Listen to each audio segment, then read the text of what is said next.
the late starts. We acknowledge the fact that we are supposed to start by 12. But in order to accommodate our online audience and then for we, the host, and for some other technical issues, we are starting right now. We apologize for that. And thank you very much for your patience, which we do not take for granted. We all know that every milestone that is achieved calls for celebration, and it also calls for a time to reflect. And on this occasion, we have achieved a milestone which has a long and outstanding impact on humanity and also on sustainability. Hence, our gathering here this afternoon. Without much ado, please permit me to welcome Dr. Mashwama, who is going to be the anchor of the program today. And for those of us who have the program, when I'm going to share it, I just want to say my name is Dr. Samuel. Thank you for attending.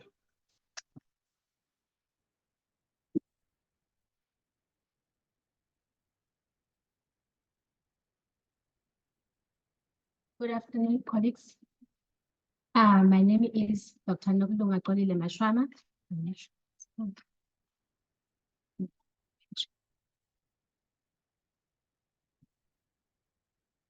We would like to acknowledge the presence of the Office of the VC. They are in our presence. We're thankful for them gracing the event.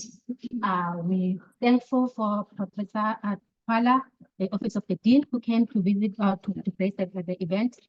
The event is in collaboration with Construction Industry Development Board, the Center of Excellency, Sustainable Human Settlement and Construction Research Center.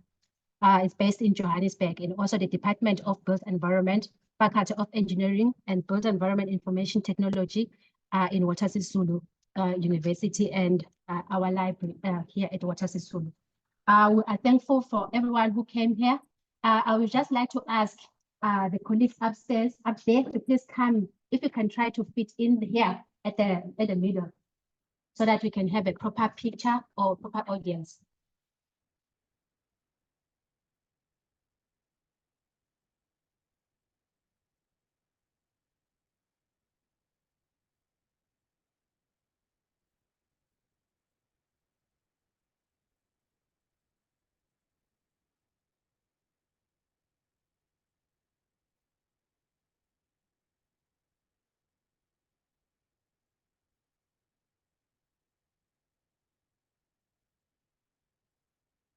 Okay, whilst they are moving down, I would like to welcome again our authors, Dr. Oguntona and Professor Clinton Aigbavboa.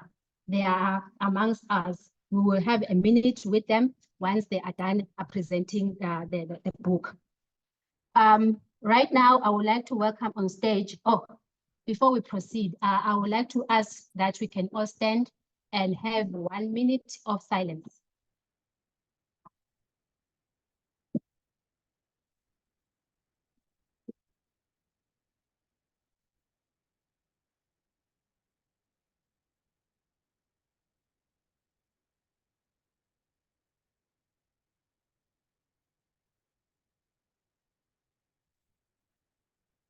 Yes, please, you can sit down. Thank you.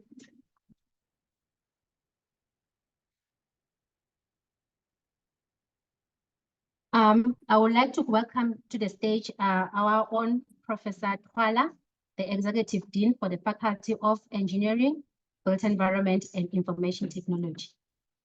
Thank you. May you please welcome me to the stage.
QR code that will show on the screen so that you can have the program with you on your phone.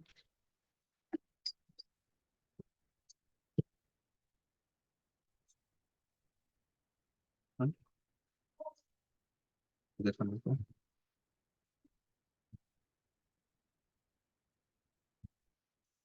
Okay.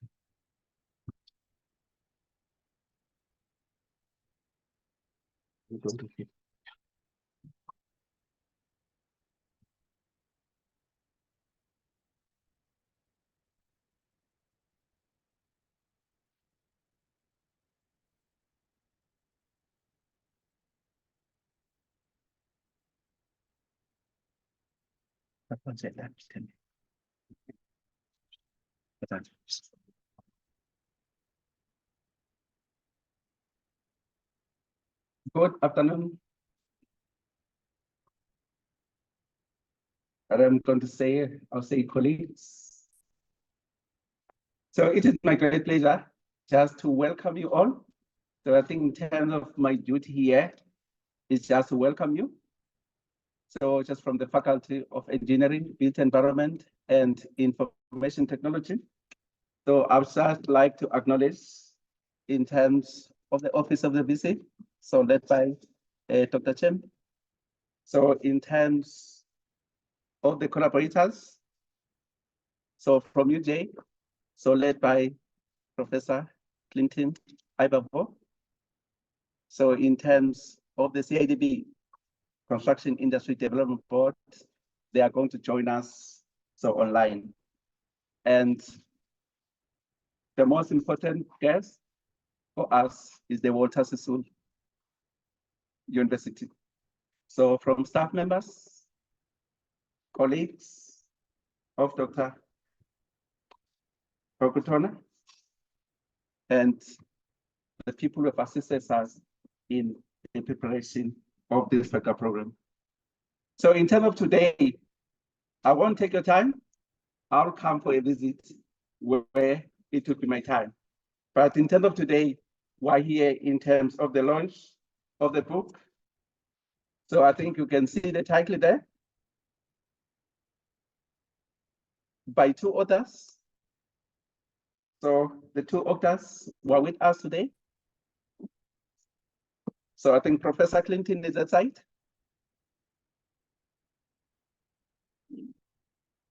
So in terms of the second author, so I think you know in terms of Sisulu, in terms of the doctor, Dr. Oguntona. Maybe those who don't know you. So in terms of today is the particular moment for the particular two authors. So they're gonna take us in terms of the book. So I've read the book, I've gone through it, but in terms of the book, I think the doc and the prof, they're gonna take us through to say what the book is all about. One particular thing that I may just say, in terms of Sisulu and the University of Johannesburg, the fundamental thing is the collaboration. Our collaboration between the two institutions is around, one is around the area of research. So there's a lot of research that you are doing between the two institutions. And as a faculty, in the promotion of research, we want to continue that collaboration. So with regard to research and innovation. Then the second area is around postgraduate supervision. So the University of Johannesburg were doing some course supervision, so with them. And one of the things that I need to highlight in terms of the staff members who are here, to say those staff members who are retiring for their masters and PhD, the University of Johannesburg is willing for Sisulu staff members to be co-supervisors, those who are having PhD, so that we can be able to develop the capacity within the faculty. By the time we've got our masters and PhD already, the supervision capacity already, it will be developed by them. I'm just saying, anyone who's registering, so with the University of Johannesburg, so we're prepared in terms of being co-supervisors. And to that, also in terms of student, our student will finish their advanced diploma, what they can do, they can be able to continue with their honors program at UJ, master's program, and also in terms of PhD program, while we're still developing our program just from our side. So then the other area, the University of Johannesburg have established a center of excellence. So around the built environment, which is funded by the Construction Industry Development Board, the CIDB, so which is WSU. So in terms of faculty, we're also part of that. So the research that is done by the center and also in terms of different programs that are done by the center, we are also part of that. So I would like in terms of those staff members and students who are in the area in terms of the built environment, so just to be involved in the center. The center is doing actually a lot of work. So WSU, also ourselves, we must be able just to engage. So that in terms of our footprint, we want the Faculty of Engineering. So 3 years time, 4 years time, we want everybody to know that there is a Faculty of Engineering and Built Environment and Information Technology. So we're saying now, as yourself, in terms of your specialty, is around the area of construction management, your quantity surveying. So therefore, the center is the one that is most relevant to you. In terms of the other stream, in terms of the program, so your engineering and information technology, we are also engaging other stakeholders also to establish centers of excellence. But in terms of today, my role was just to welcome you, to say, please, those who are physically here and those who are online, please feel comfortable. So during this particular year, I promise you, this is the first book we're launching. 2 more books are still coming, we're going to launch. I think one we're going to launch is around August, then the other one around September. 3 books, and these particular books that we're launching today and the 2 books that we'll launch in the coming months, they've complied in terms of the Department of Higher Education and Training in terms of their requirement in terms of subsidy. So therefore, these books, they qualify for the subsidy in terms of the DHEAD criteria. So therefore, part of the work that we're doing in terms of today, we're saying we're paving way. So we want to launch more books in the coming years. So this one is a genesis of a 1,000-mile journey. So we're just forming a foundation. From this particular foundation, you need to be able just to build a particular solid structure. Just from my side, thanks so much. Just enjoy the launch. Program director. Another round of applause, colleagues.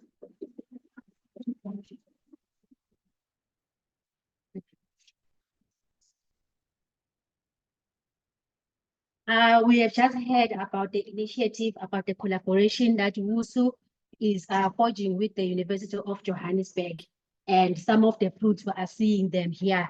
So we are encouraging staff members to continue and pursue their postgraduate studies. The University of Johannesburg has opened their arms, and also they are saying they are willing to share their students with us so that you can co-supervise. This is a great achievement, or this is a great something that we can always look up to, because right now we're struggling to write papers because we do not have a postgraduate program that can help you or help us to write and publish. So this is an invitation that I would ask you to please take it with both hands.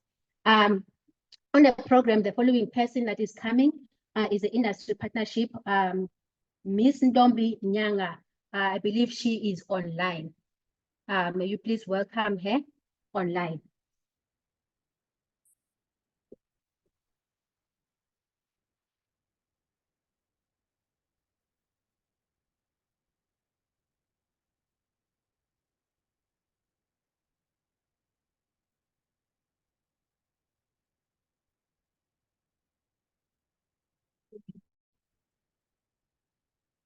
whilst we're still trying to connect, just from what Prof. Twala was saying, that you are trying to forge this relationship. This relationship, it will, he said it's one step to 1,000 journeys. So we are going to go an extra mile, make sure that we set our foot out there as the built environment and as a faculty of engineering and the built environment information technology. So please take this opportunity with both hands. You can communicate with the director, Professor Clinton. I believe you have seen him. If you haven't seen him, you'll be sitting here because it's part of the authors with Dr. Olu. They'll be sitting here. They will give us a background of the book. It's all about biomimicry and sustainable building practices. Okay, we are waiting for Ms. Ndombi Nyanga from the industrial partnership with CIDB. She is the COO.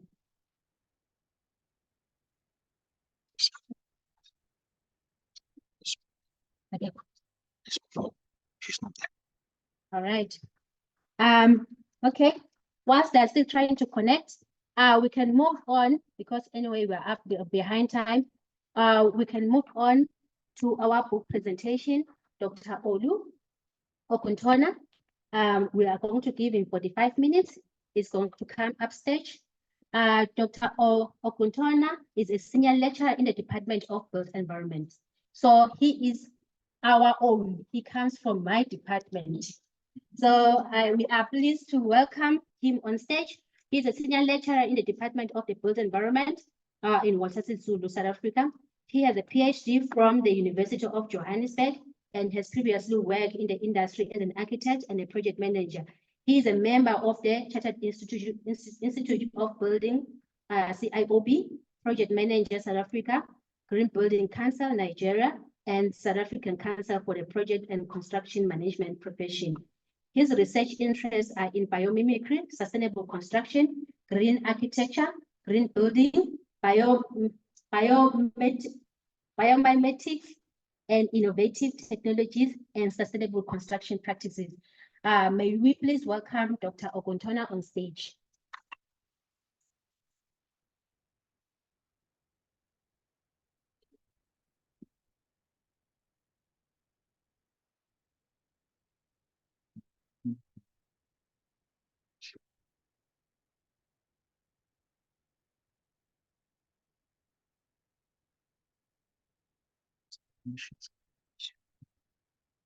Just here.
Is titled Biomimicry and Sustainable Building Performance, a Nature-Inspired Sustainability Guide for the Built Environment. Excuse me.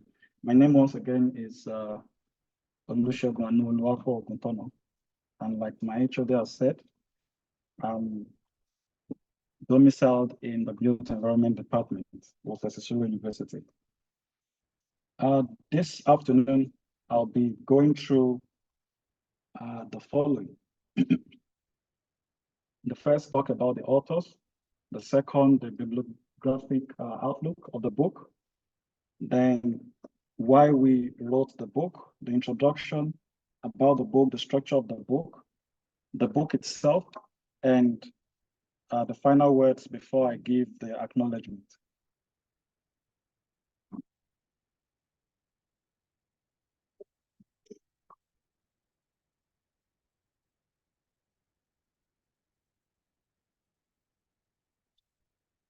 Okay. About the authors, myself, I'm a senior lecturer in the Department of Built Environment at Sisulu University.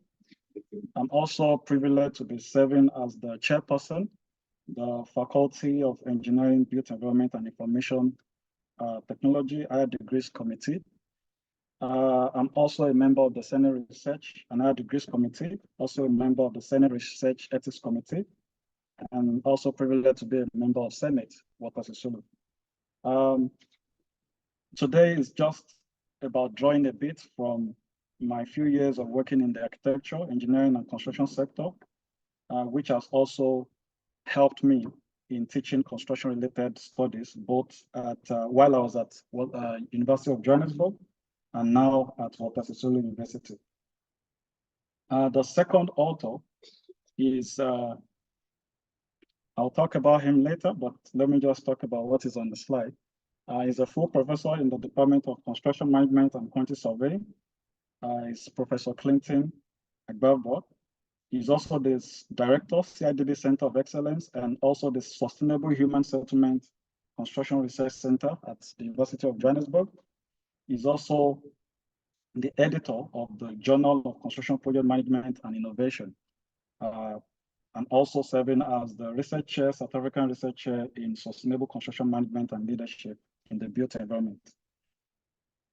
Now about the book. The book is available for purchase online from Routledge and Taylor and Francis. I'm sure the library will be able to help facilitate the purchase of this book. The hardback copy is £120, and then the ebook is £39.19. To cite the book, it's up there on the screen. Now, why we wrote the book. I'm sure Prof will be saying this for the first time. That was my diary in 2015.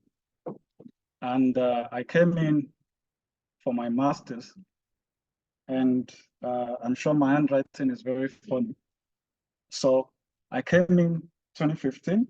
The first meeting I had with Prof was the 7th of September 2015, as you can see up on that.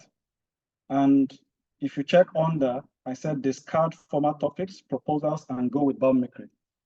So after presenting my proposal, I remember I was trying to work on energy efficiency that time. And then it was like, no, you can't do that.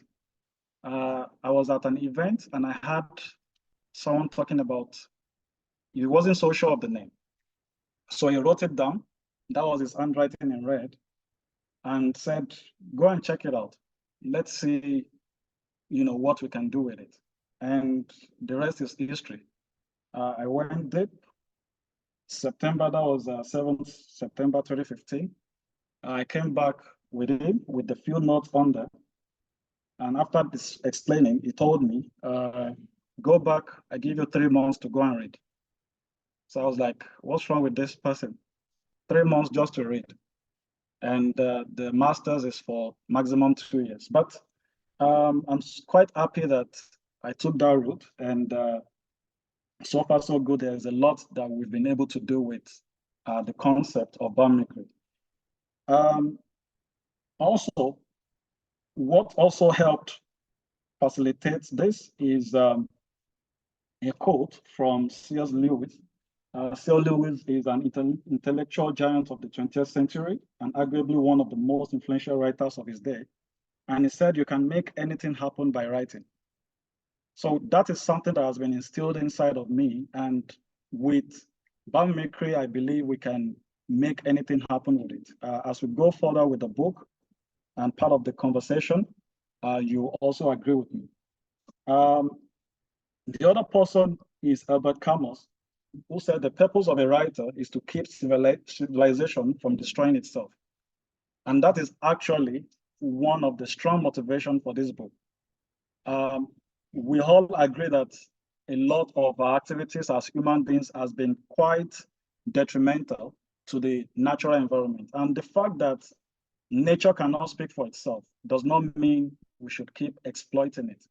And that is actually one of the reasons why we went further to write this book. By way of introduction, we all agree that the architecture, engineering, and construction industry plays an important role in enhancing the quality of life of the people.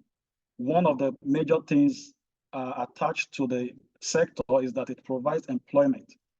Yesterday, the president was around in East London to celebrate the EPW, the 30th, I think 20th year anniversary of the expanded public works program.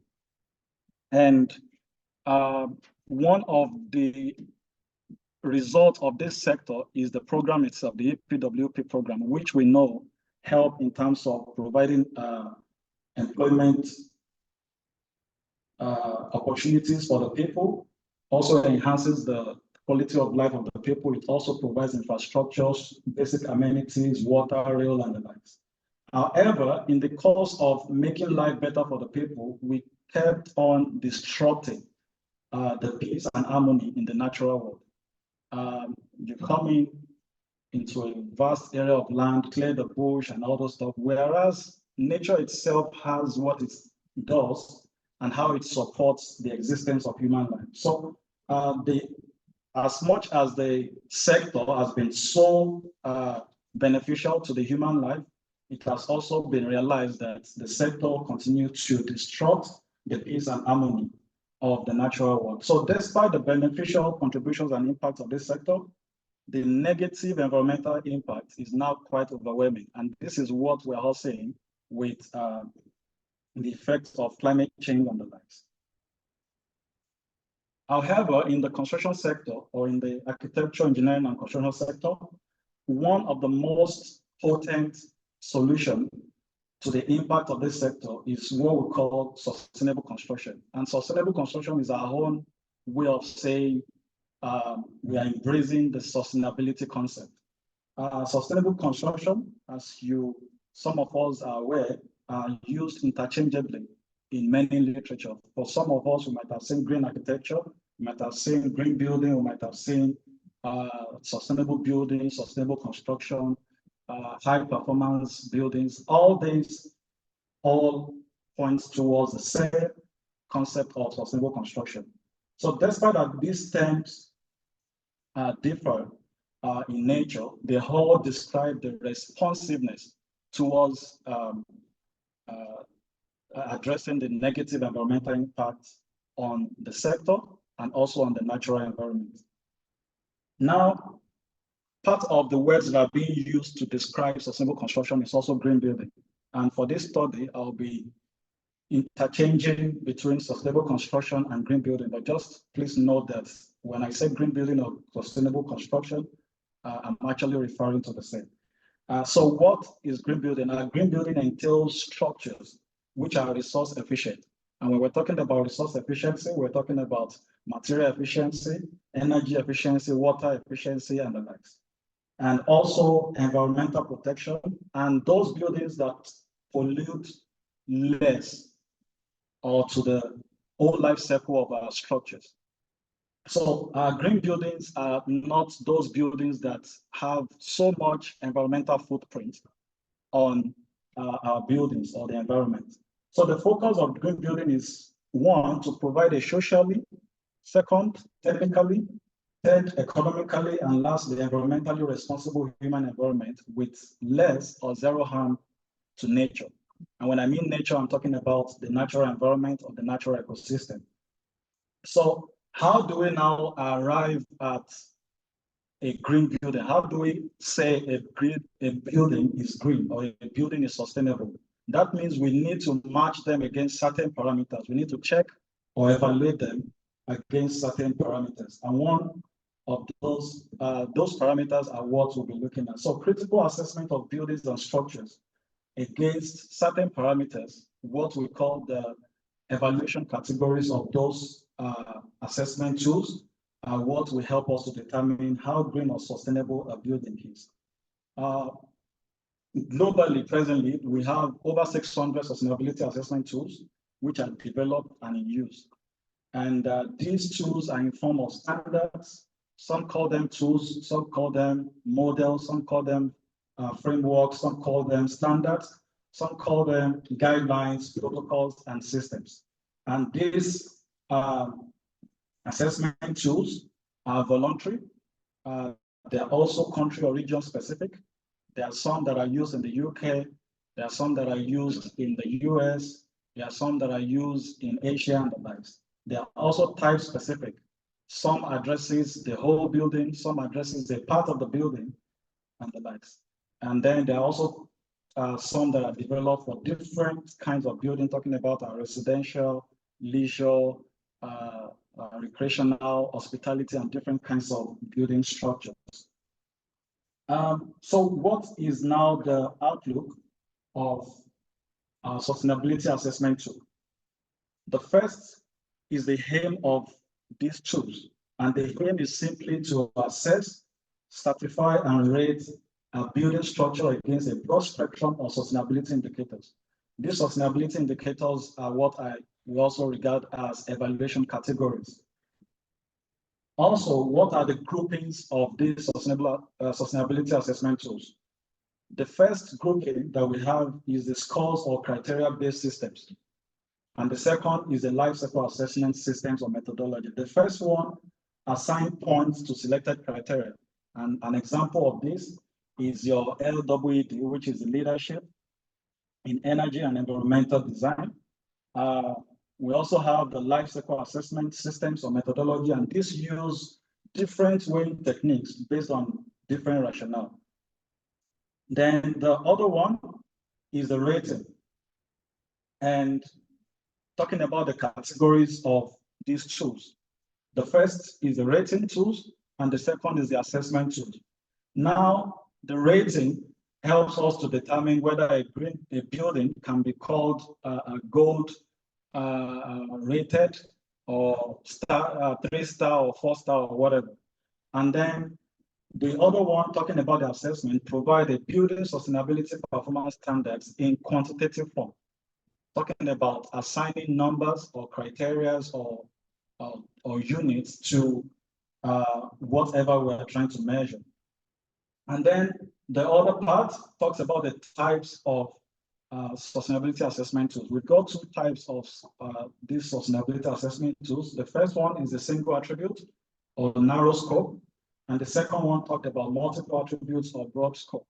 What the single attribute does is to check one part of our building, probably just to measure water conservation or to measure energy. I'm sure a lot of us will have discovered a sticker on our fridge or refrigerator in the house, which shows energy. It's always listed at the front. That is one example of a single attribute. What that is trying to tell us is that this refrigerator will only take this kind of energy, or this is the energy efficiency of that refrigerator. It's not checking any other thing. It's not checking whether the materials that was used to manufacture the fridge or the refrigerator is actually sustainable. What it's just trying to measure is just the energy performance of the refrigerator. Whereas the multiple attributes or the broad scope checks everything, looks at the materials, look at energy, look at water, look at the location, look at the people who assembled and the likes, which is also part of the things we'll be talking about as we go on. Now, excuse me.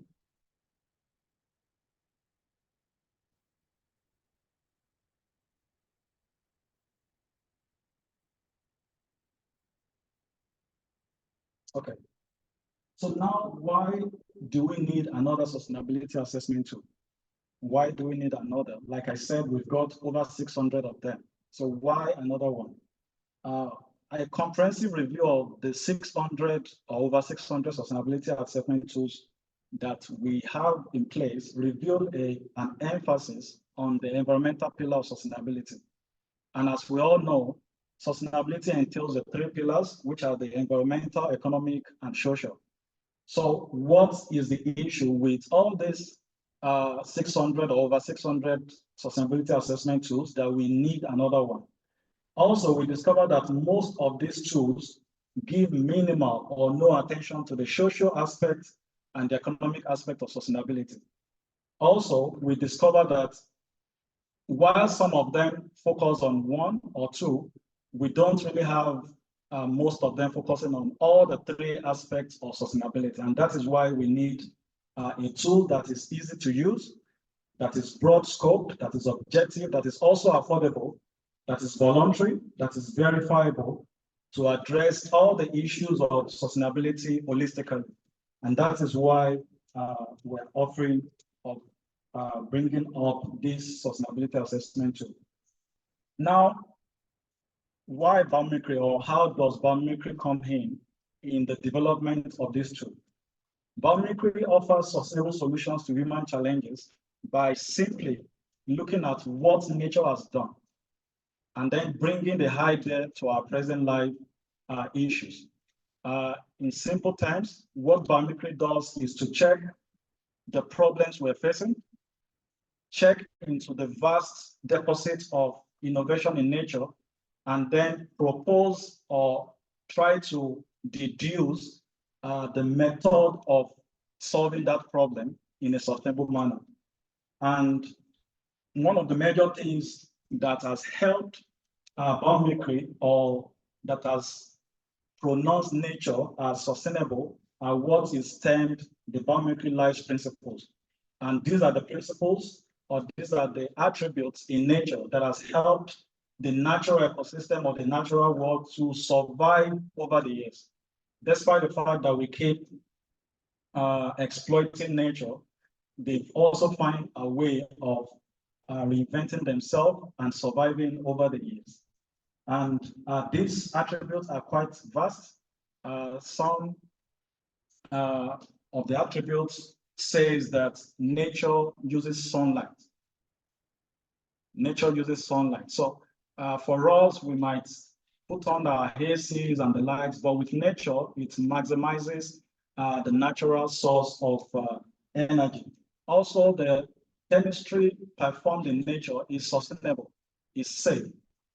Most of the time, water and the like. So these are the principles, or these are what we call the attributes that guides and sustain the natural organisms for decades of their existence on Earth.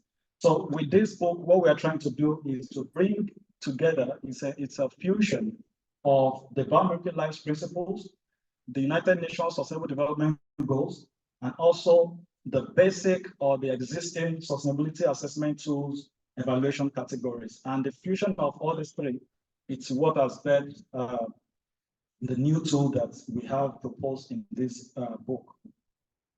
So now, what is the motivation for the book? The first talks about sustainability plus.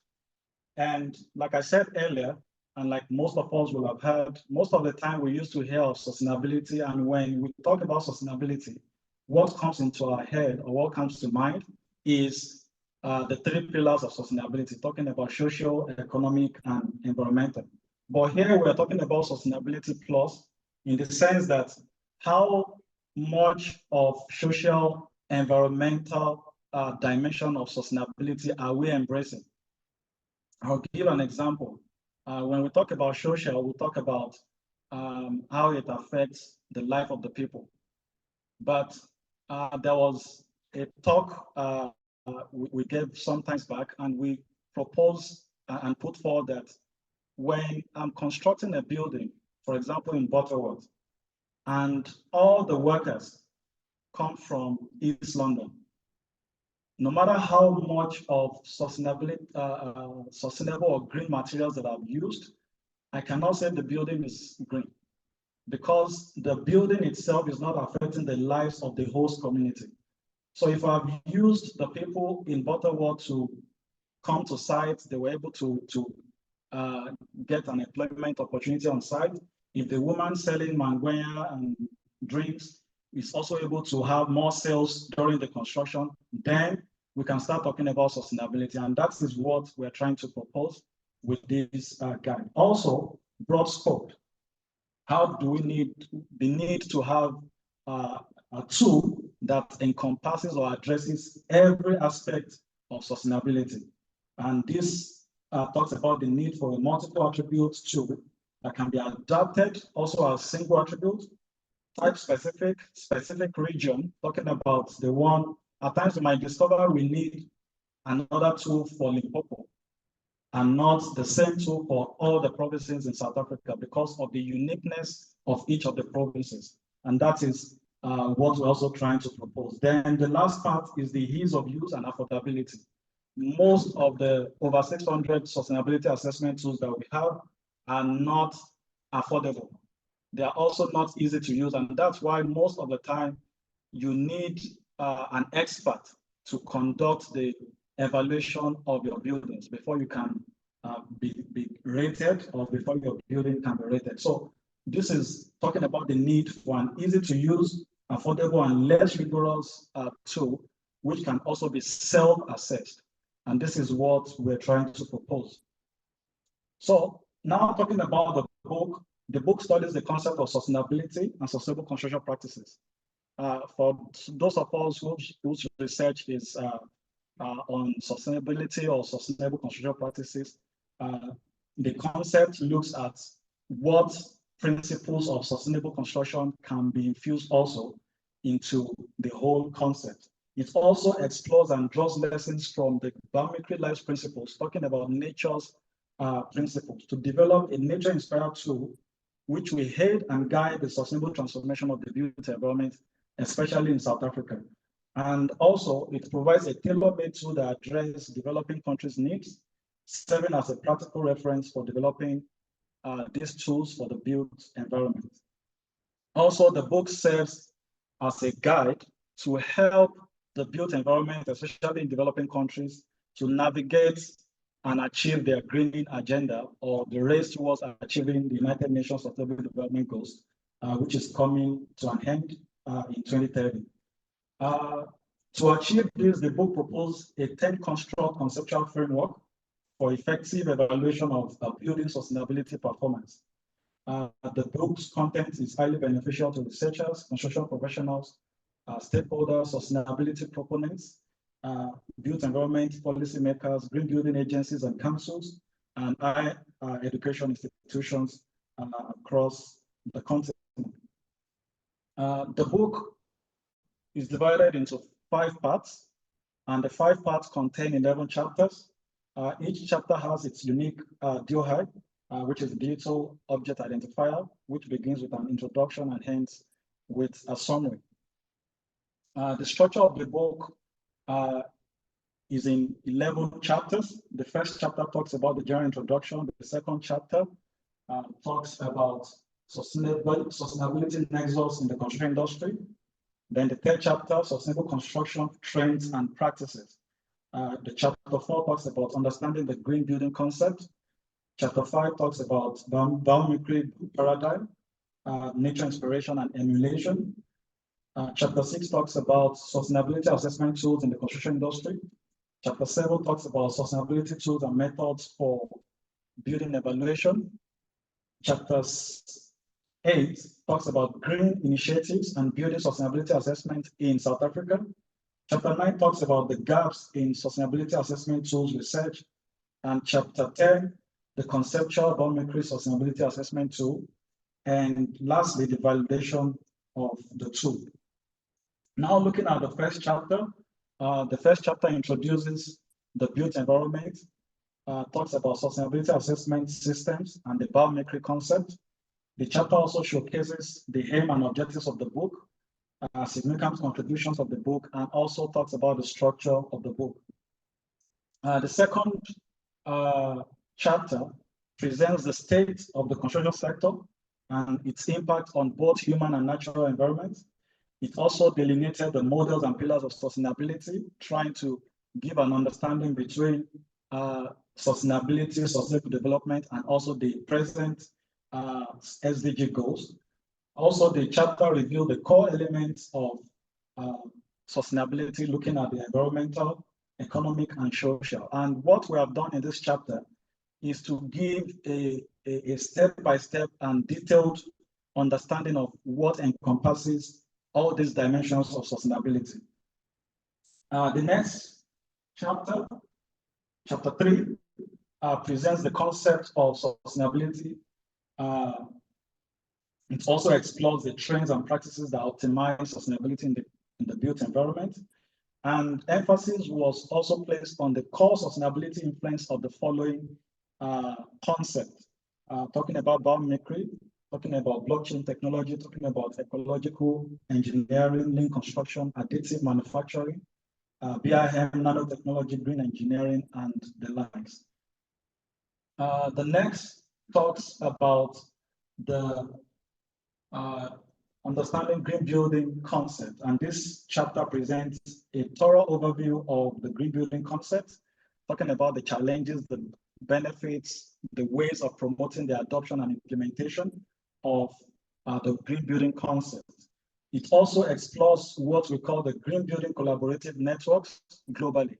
And these green building collaborative networks, just to demystify the term, is talking about those bodies that have come together to push for sustainability all over the world.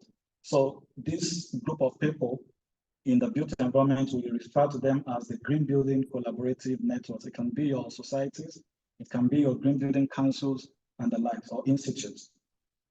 The next talks about the biomimicry paradigm, looking at nature inspiration and emulation. And the reason why we have this, most people believe that biomimicry talks about mimicking nature, copying nature. Yes, you can copy nature, but that is not the overarching goal of sustainability.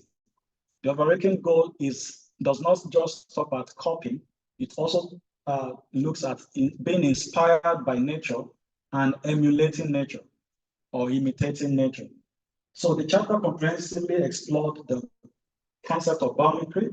It also presents the dimensions by which we can optimize sustainability, the biomimicry dimensions of optimizing sustainability. How do we use biomimicry? How do we apply biomimicry to achieve sustainability? And that looks at looking at nature as a model, looking at nature as a model, looking at nature as a measure, and looking at nature as a mentor.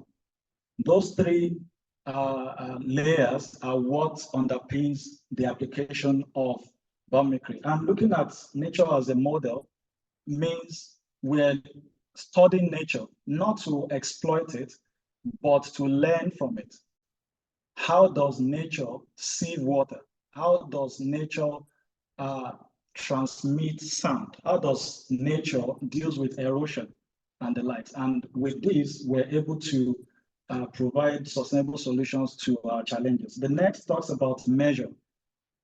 Everything we have done, we need to measure them to see how eco-friendly or how environmentally responsive are they. And there are some categories or some evaluation criteria that we need to use or that we need to measure whatever our innovations are against these set criteria. And when we measure, we'll be able to see whether whatever we have actually invented or proposed is actually sustainable or not. Then nature as a mentor, we all know what mentors are. It's high time we start viewing or perceiving nature as a mentor. We also looked at the biomimicry views for optimizing sustainability.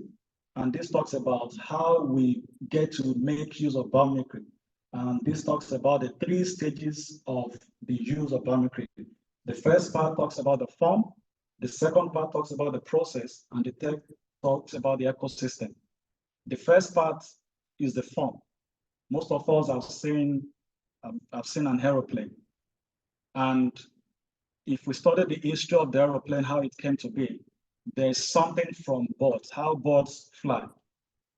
This talks about the form. But the aeroplane does not just stop at the form, it also looks at the process. How does your eagle generate speed or whatever, or gather momentum before they could fly, and all those things. So when we study all this, it can birth so many innovations which will address our challenges as human beings. And then the last part, which is what I, as a sustainability proponent, always emphasize, is that we should not just stop at viewing biomimicry at the form level or at the process level. It must be at the ecosystem level. How is it that we go to Kruger National Park and there are elephants there, there are lions there, there are birds, there are giraffe, and everybody is fine. There are also trees, there are different kinds of monkeys and the likes, and everybody is fine. So it's high time we look at how all these ecosystems have been able to function and aid their survival. I'll give an example, which is very common. When we study a tree, your tree has leaves, branches, fruits, and the like. Let's talk about a tree that has fruit, a fruit-bearing tree. When the same tree provides shelter for the birds, and when they come also, it provides food for the birds, especially those foods that those birds that peck on the fruit. And then the same bird helps in terms of transferring the same seed. We all did this in agriculture, talking about how they transfer the seed to another place, and then you start seeing the same tree growing there, or the seed of those trees growing there. Then when the leaves come down, it provides nutrients for the soil. The same soil is sustaining the roots of the same tree, and so on and so forth. So there is a kind of close-knit collaboration in the ecosystem, and that is what biomimicry entails. However, to apply biomimicry, there are two approaches to that. And the first approach is solution-based approach, and the second is problem-based approach. However, regardless of how we apply this concept, we need to still make use of the biomimicry life principles as sustainability yardsticks. I'll just talk about the application briefly, which is part of the things we looked at here, the solution-based approach, and then the problem-based approach. With the solution-based approach, we see something in nature, and then we discover that we can also apply or create something out of that, which will be beneficial to the human society. An example is the hook on our sandals, which is, there's a plant called the fir, which one of the inventors, while he was walking his dog, discovered that the seed has kind of attached itself to the body of the dog. And to remove it, he discovered that it was a bit difficult. And with that, he was able to make the plaster for our sandals. And that's how that came up.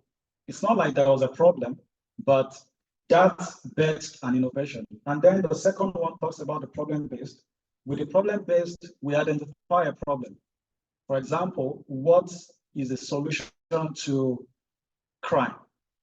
Another one, what is the solution to traffic, probably during peak hours? What can we do? And with this, we've seen a lot of biomimicry proponents propose sustainable solutions to numerous human challenges with all these approaches. With the solution-based approach, we discover the natural models that has what we want. And then we abstract the biological strategies from them.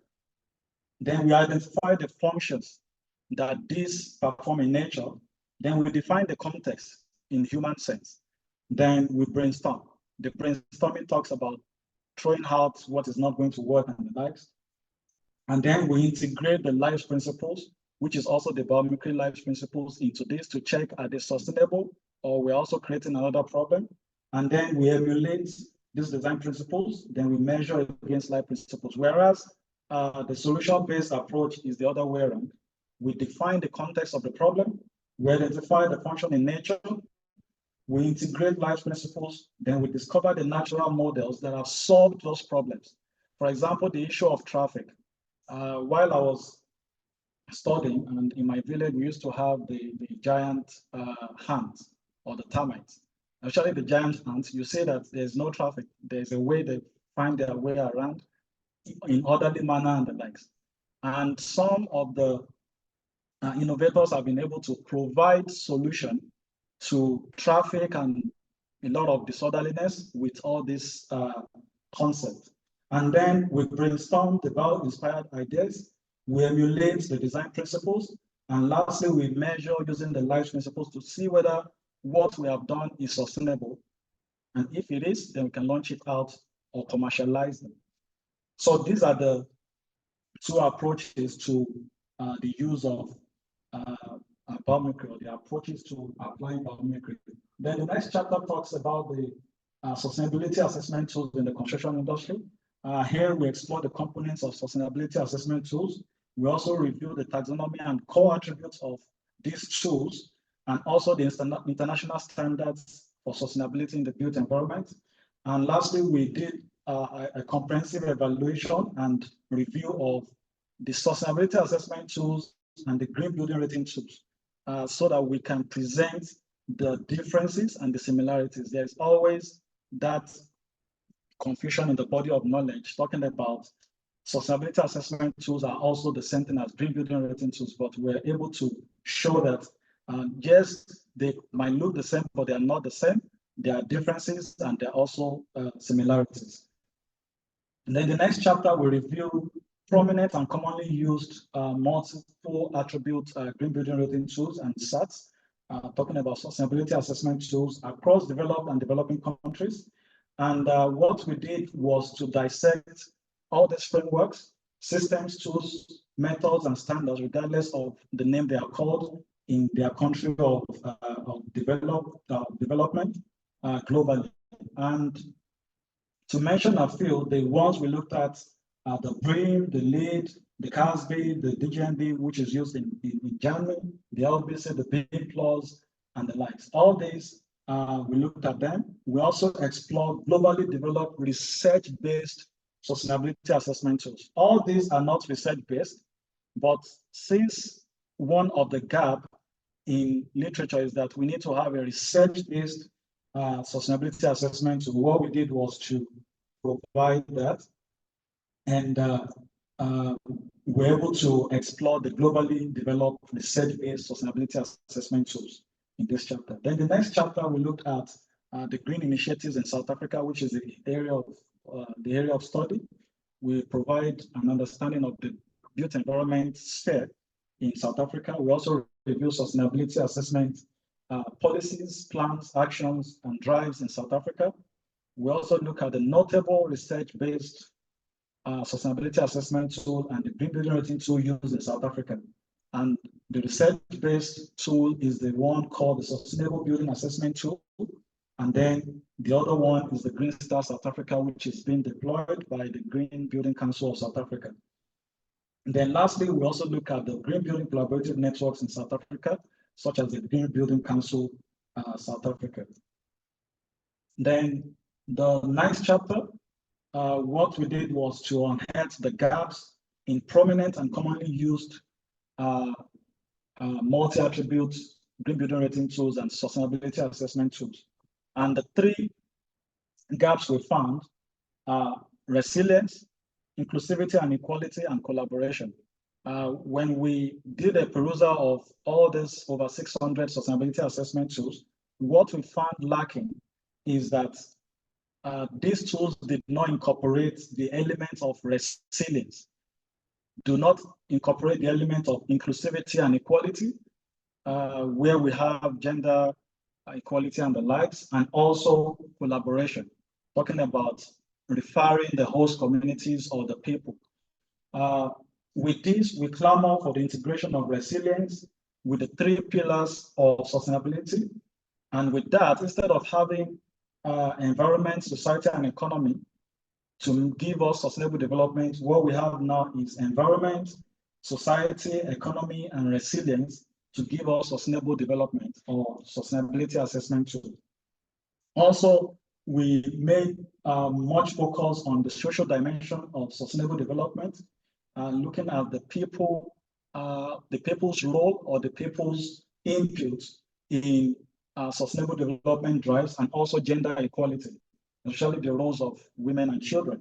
Then lastly, we looked at collaboration, talking about interdisciplinary and transdisciplinary. So with biomimicry, you expected, for example, I don't have any knowledge in botany or zoology, but with biomimicry, we need to come to the table with those who studied botany, zoology, those in animal science and everything, so that we can be able to come up with innovative solutions. And then the conceptual biomimicry framework looks like this, the 10 constructs. The chapter presents the conceptualized tool, which consists of 10 sustainability assessment categories for evaluation. And these evaluation constructs have the potential to optimize the sustainability performance of our buildings and structures. This talks about energy efficiency, water efficiency, material efficiency, waste and pollution, consideration for site ecology, resilience, user comfort, talking about the users, inclusivity and equality, cost management, and lastly, collaboration. Then the conceptual framework looks like this. We've been able to present it in this manner. We have the Biomimicry Sustainability Assessment Tool, which we're in the process of registering the trademark. Then the social dimension, the economic dimension, and then the environmental dimension before we now have all the components of this concept. To validate the tool, we employ the use of analytical hierarchical process, which is one of the multi-criteria decision-making tools. We also highlight and explain the local and global weightings of the dimensions, categories, and criteria components of the tool. And lastly, we also present the results using the AHP as a decision-making technique.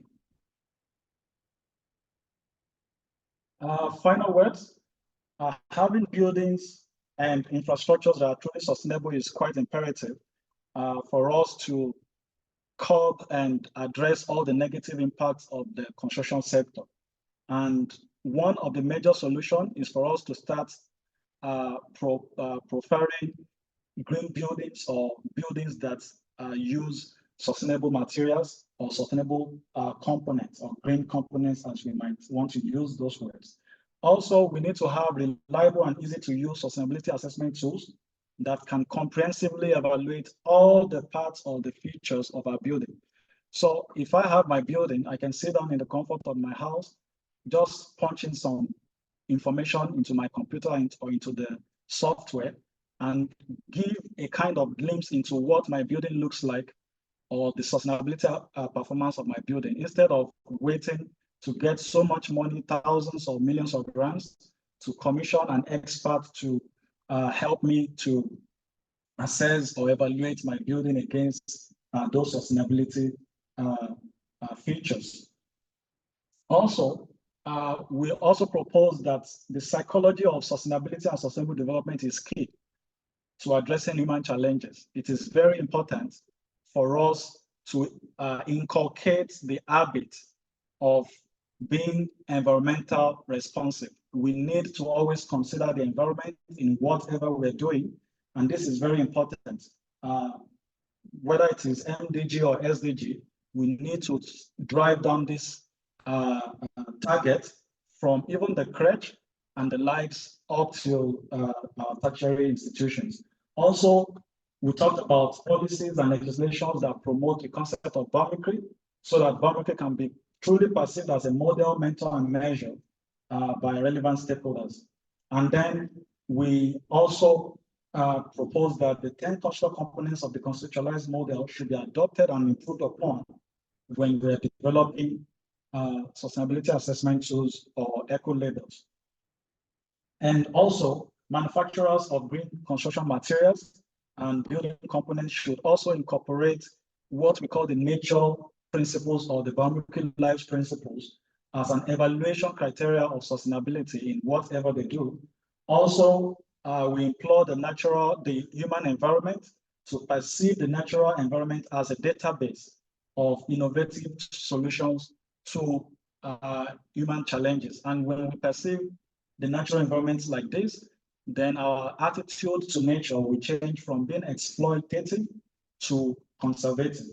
Also, the built environment stakeholder should ensure that the conceptualized sustainability assessment tool is deployed across board, alongside or in collaboration with indigenous people or host communities.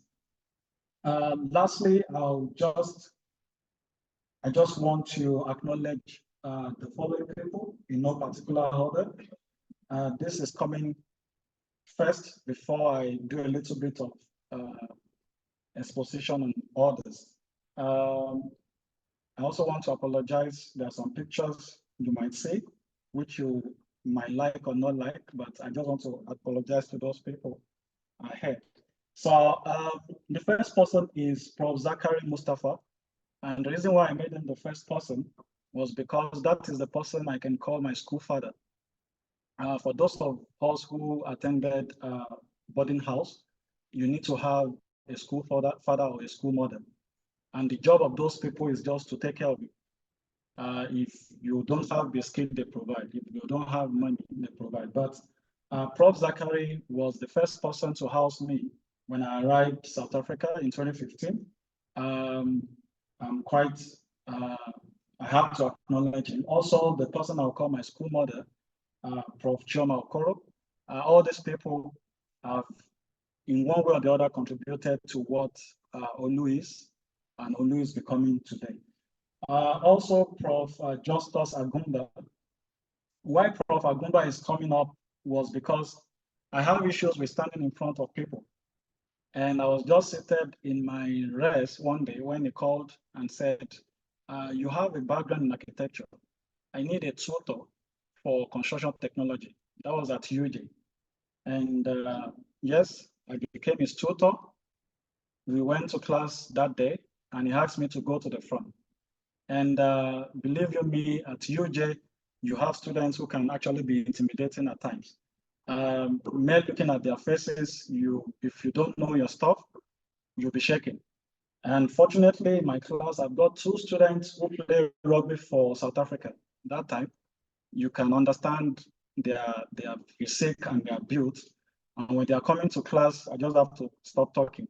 So why Prof. Agumba is coming up is because it gave me that platform to be able to overcome my fears of public speaking or speaking to people. And the rest is history.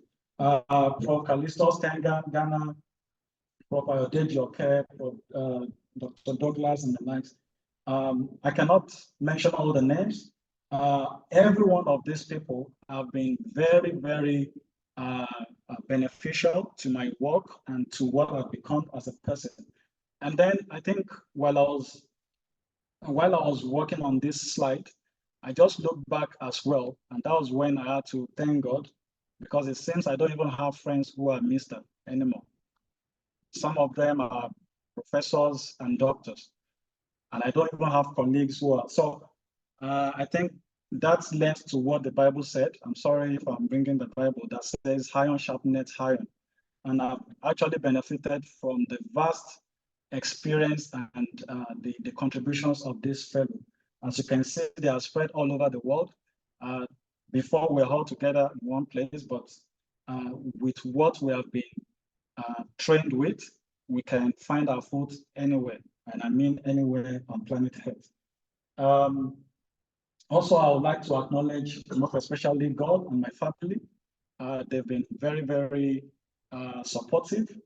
And then the person I'll call our grandfather, and that's Prof. Twala. When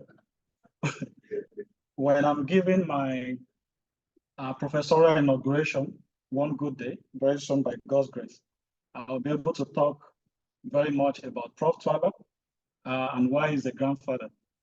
And it's not surprising that he's also seated next to his son, Prof. Clinton Aigbavboa. I don't know what I would have been without these people. I'm not ashamed of them. I'm not ashamed to be associated with them, regardless of who they are or what they are. My loyalty is unwavering, because I don't think I can be where I am without these people. Also, the Department of Built Environment at Sisulu, the Faculty of Engineering, Built Environment and Information Technology, the Directorate of Research and Innovation. I'm so excited that Dr. Jansi is here. Very supportive set of people, very selfless. Thank you so much to everyone in that department, all WSU support structures. We really appreciate you. Also, my former undergraduate and postgraduate students at UJ and Sisulu. I also appreciate those ones, my WSU departmental colleagues and university colleagues. I don't want to start mentioning names so that I don't cross some people. Thank you so much. Also, the University of Johannesburg, which is my alumni for Masters and PhD. I will have put up a picture, but I think I'm saving all those ones for the professorial inauguration one day. UJ gave me the platform because this is a system that awards or rewards excellence. I got the GES scholarship.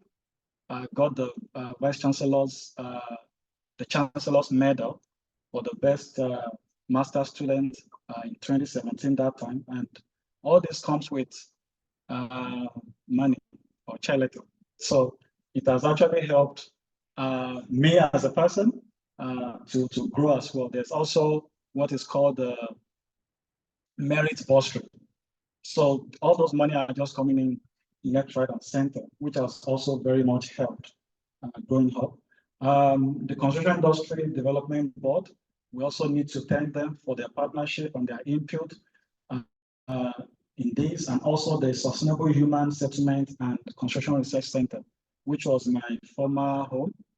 I think it's when we're doing the thing, we call it Ikaya Lake or something. I'm sorry. So it talks about the home of, so it has actually been a home. I've got fantastic colleagues, very selfless, very not competitive. We actually collaborate together and we do well together. So this is the father and the son. And this picture is very dear to my heart because that was the day Prof. Clinton was having his professorial inauguration at UJ. And then the father had to be there. So I'm praying to God the day I'm having mine. I think it will just be 3 generations. I'll be standing next to that. So that is very dear to my heart. Yeah. So this is the picture of myself and my father, or my father, Prof. Zachary, is the one with the suit on the extreme left. That's me when life was very difficult and when the professors were dealing with me.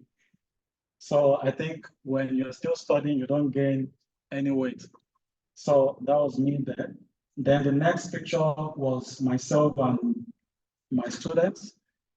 This picture is actually very dear to my heart because these guys are actually doing well. I call them the Limpopo connection because Kanisa, Francis, Mashele, and the other guy, they are all from Limpopo. And the 3 of them did their masters. I supervised 2 of them. The one on the extreme works with HICOM, and she also got the dean's role, got JS, got the extension, cum laude, and all those stuff. So I'm quite excited. And the guy at the middle and the silly, you can see the body looks industry. So he's still in the industry, chowing the industry money. So these are my students from UJ. Then the next picture, that's Dr. Mashoma, who is now my HOD. We were together at, I'm sorry, I could not Photoshop the picture. So we were all, it was a great community. I'm telling you, without this set of people, most of us would not be standing here. We were quite selfless, not competitive at all. And I think this is something that we should all imbibe also or continue with at WSU. And then the last one talks about Okwe. Okwe is a doctor as well. Dr. Okwe is the one with the car. Tawa is the only miss. She's in Germany. That was myself. I think we're in Cape Town. Our professors were spoiling us that time. I just have to be very frank with you. We were being spoiled. I think we were here for wine tasting. I don't take wine anyway. But we were there for wine tasting. You can see their glasses. And the other guy is Dr. Douglas. He's in UK. And the like, Sokwa is supposed to be here, but he missed his flight. So these are just a little bit of the people who have been part of my journey as an individual and as a person. And I think there's a saying in Africa that says it takes a community to raise a child. And these communities, I tell you, is very, very large. If I have to start putting the pictures, we'll just be doing a kind of picture college here today. So we're so grateful for that. Thank you so much.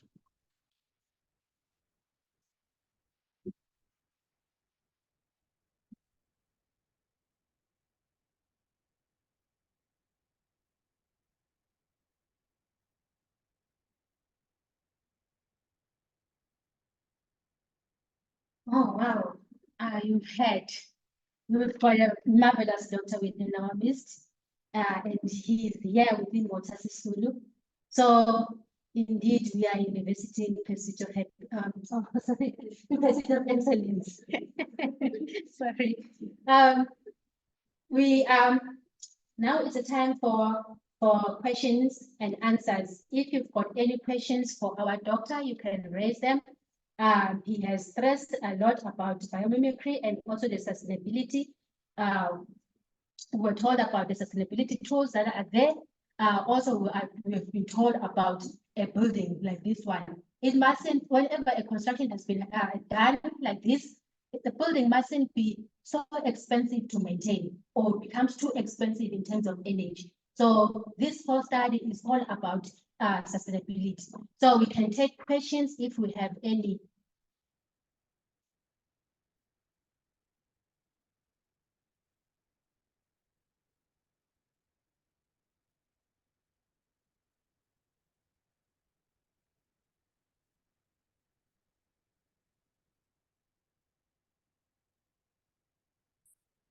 In the meantime, whilst we're still waiting for questions and answers, we would like to call upon Professor Clinton.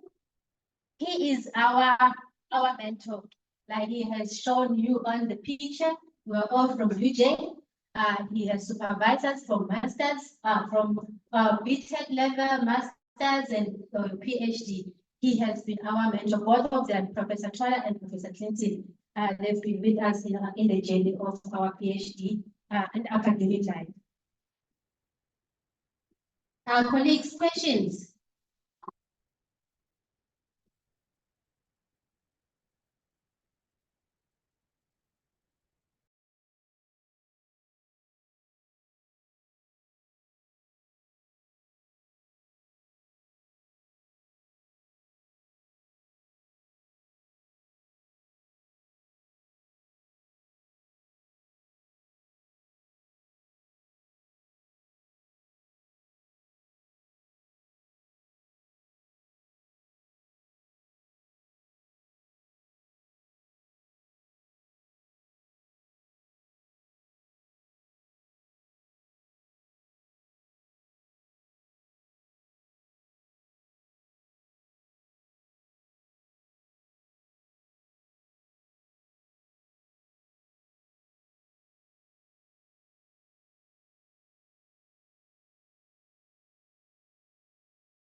Are you ready? Yes.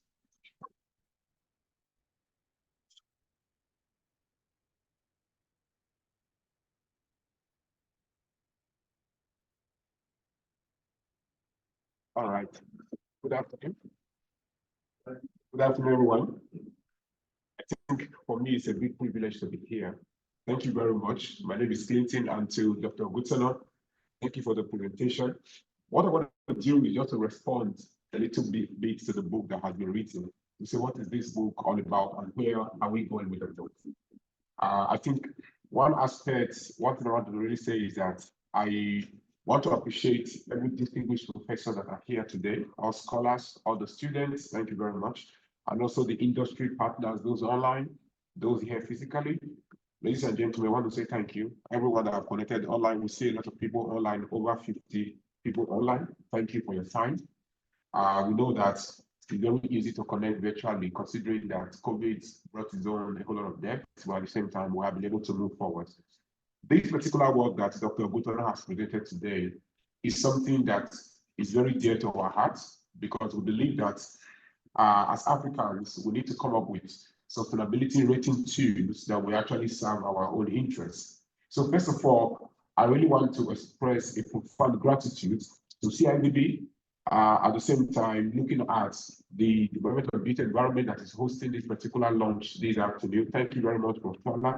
Through you as the Executive Dean of the Faculty, and also Dr. Mashama, the HOD.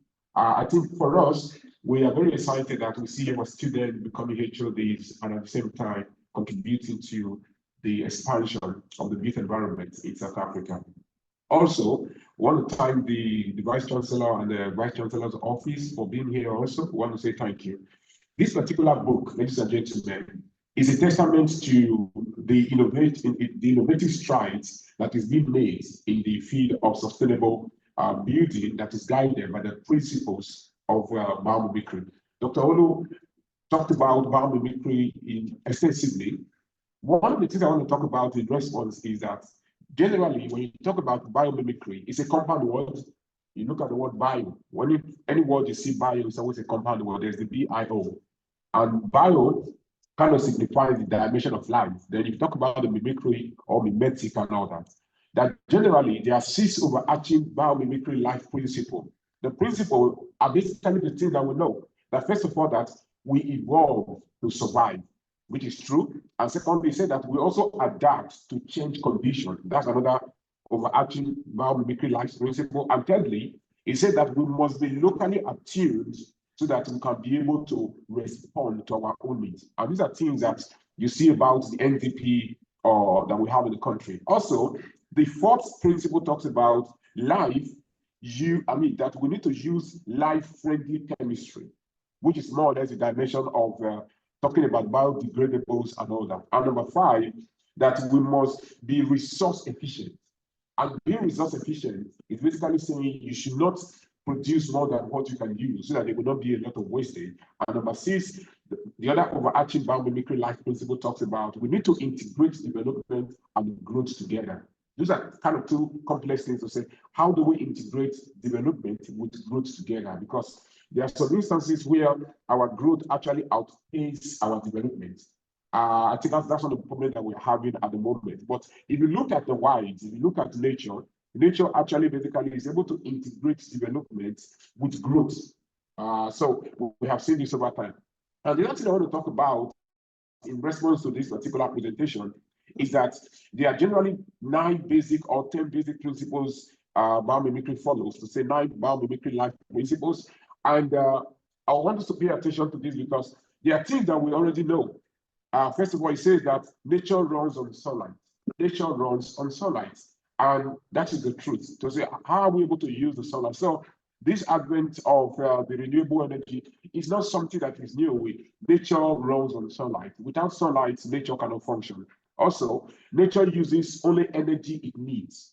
This is really key when it comes to biomimicry, that nature only produces the energy that it needs. Nature will not basically produce more than what it needs. So that actually talks to us to say, as an industry, as built environment professionals, to say, are we actually producing more than what we need, or we're actually underproducing? So nature uses only the energy it needs. Also, and that's where we will not talk about net zero building, to say that we need to create net zero building so that what you produce is basically what you are using. And number three talks about, Dr. Olu talked about this extensively, that nature fits form to function. Nature fits the form to function. If you look at even the design of the vehicle, if you look at some design of vehicles, if you look at the Volkswagen car, it looks like a tortoise. Okay, I'm not talking about the old one that was actually running like a tortoise, but if you look at the new ones, but the design is such that it's basically nature fits the form to function. And we have seen this in a lot of invention, like what Dr. Olu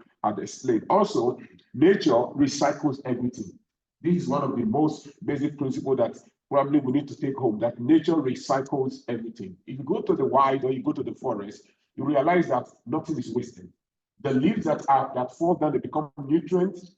The smaller trees or the smaller shrubs that cannot be able to get sunlight, the taller trees get the sunlight and they transfer the nutrient to them. That's why you will never see an erosion in the wild. There's never erosion, there's never flooding in the wild. Because when it rains, there are some trees that they're not able to collect the water. The tall trees don't collect water because their taproot goes down, but the shrubs have like a basket that collects the water. So when those ones that have roots down the earth, when they now need water, the ones that have collected are able to supply them. So nature basically recycles everything. So when we're talking about circular economy, it's something that nature we have been doing already. But the question is, how do we incorporate it? We see what is currently happening in Dubai and a whole lot of other things to say, how can we imbibe the principles of biomimicry to ensure that we actually recycle everything? Also, nature rewards cooperation. Dr. Olu talked about this in terms of collaboration, that nature rewards cooperation. If you look at the trees that are actually very tall, when they get the sunlight, they get the energy and they supply to the rest. The other ones also give them water. So if you don't give something, you don't get anything. So that's one of the principles of biomimicry. Also, the biomimicry says that nature banks on diversity. We saw that as one of the gaps for the study, that nature banks on diversity. So when we look at the current discussion on diversity and inclusivity, you realize that as an industry, looking at even the principles of biomimicry to say, we must basically see how to integrate the girl child or female into the industry. Also, nature demands local expertise.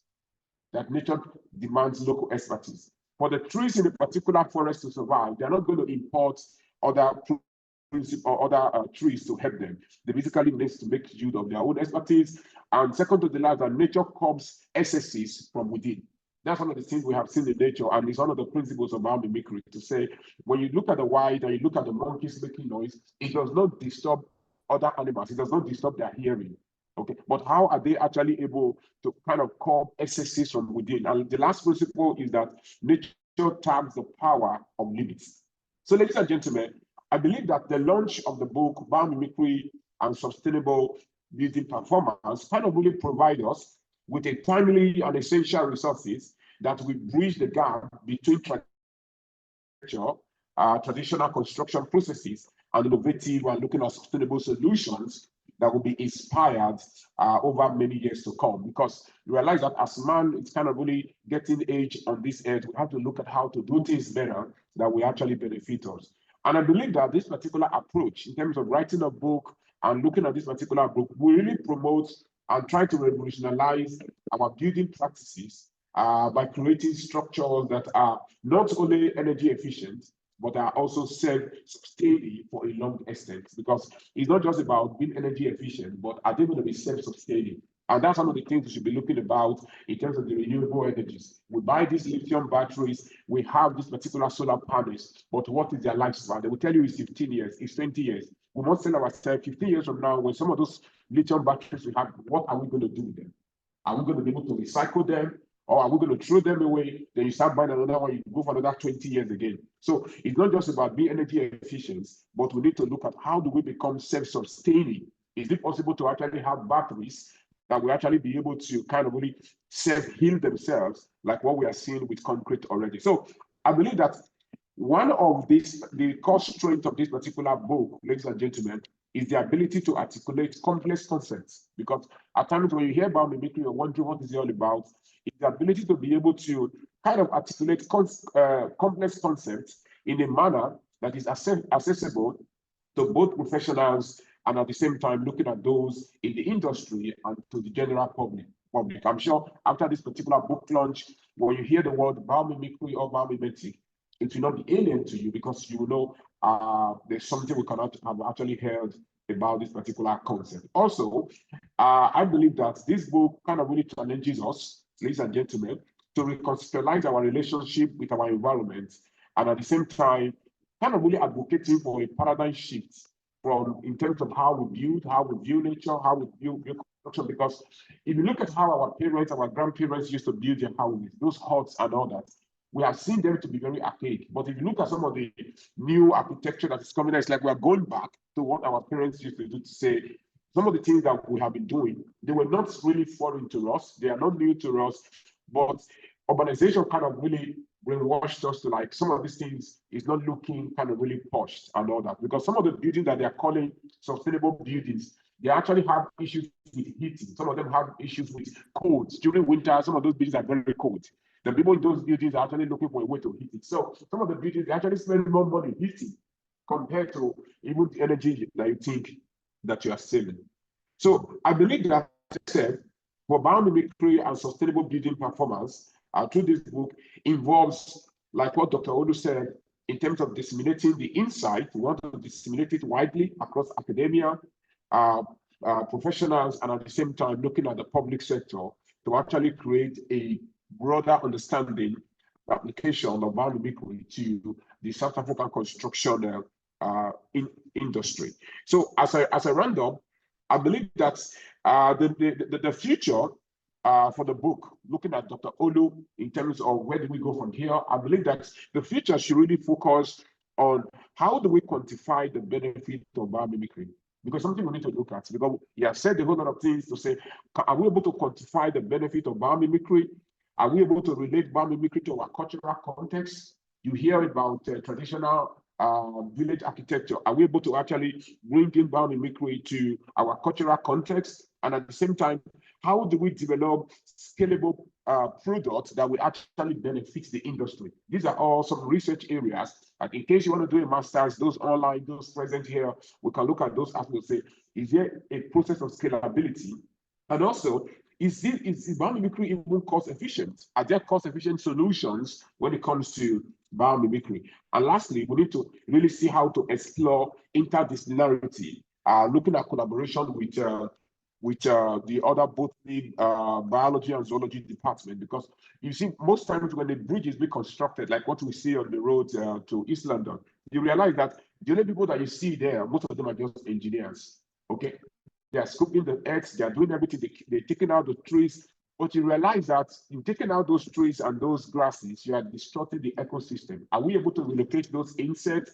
Are we actually able to construct in such a way that we'll see have those particular ecosystem not basically shattered at the end of the day? So I believe that interdisciplinarity, Dr. Olu, is something that we need to focus on so that we can be able to integrate biology, we can be able to integrate architecture, and we also be able to integrate technology so that we can actually harness the beauty and the strength of biomimicry. So I believe that when we do some of those things, it really validates the concept as it's presented in the book, and at the same time, looking at how to innovate new applications and methodology so that we can actually ensure that biomimicry remains at the forefront of sustainable design principles in the South African construction industry.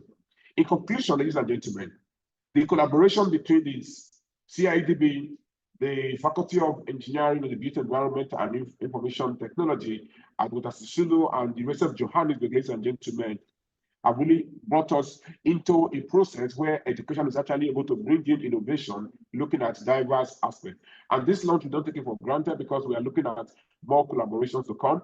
And with biomimicry and sustainable building performance, we believe that it's essential for us to actually look at how to conserve more resources. And one of the most notable aspects of this particular launch is what you have heard today in terms of the Biomimicry Sustainable Assessment 2, rating 2, is something that we're trying to register into a trademark, and also looking at how to copyright it, because it is an innovative building rating system that is unique to this particular work that has been done, and which is basically going to come from the continent of Africa. So ladies and gentlemen, I want to say thank you very much for your time this afternoon. And we hope that we can be able to carry out a whole lot of discussions. Thank you very much. Thank you very much, Professor Aigbavboa, for the response. I know Dr. Mashuma was speaking earlier, and she asked if we had questions in the house. I don't know if, is it because we understood it so well that we have no questions, or we are still processing what we heard? But while we're still processing that, let us take some questions from online, because we have some questions online or comments. Then we're going to do something very, very quickly after that. So online, I know you can see the screen, and I just want to project what is there online to us.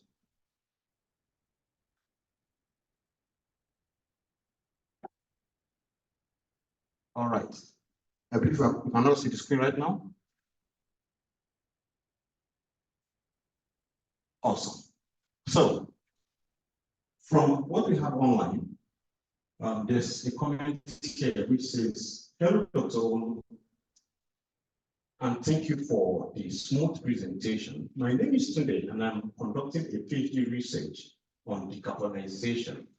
I cited some of your words in my thesis, and I would like to ask where the effort of integrating biomimicry principles should be challenged." Do you want to respond to that? Because the person is trying to ask, should it be on the consultants, on building projects, clients, or on policymakers, which is government? Okay, let's take the last one so that you can answer all at once. Then the last one on the chat box says that no questions really, just to say congratulations to the authors, the faculty, and WSU. Okay, and then someone just wrote to be a part of their community. So do you want to respond to the first one?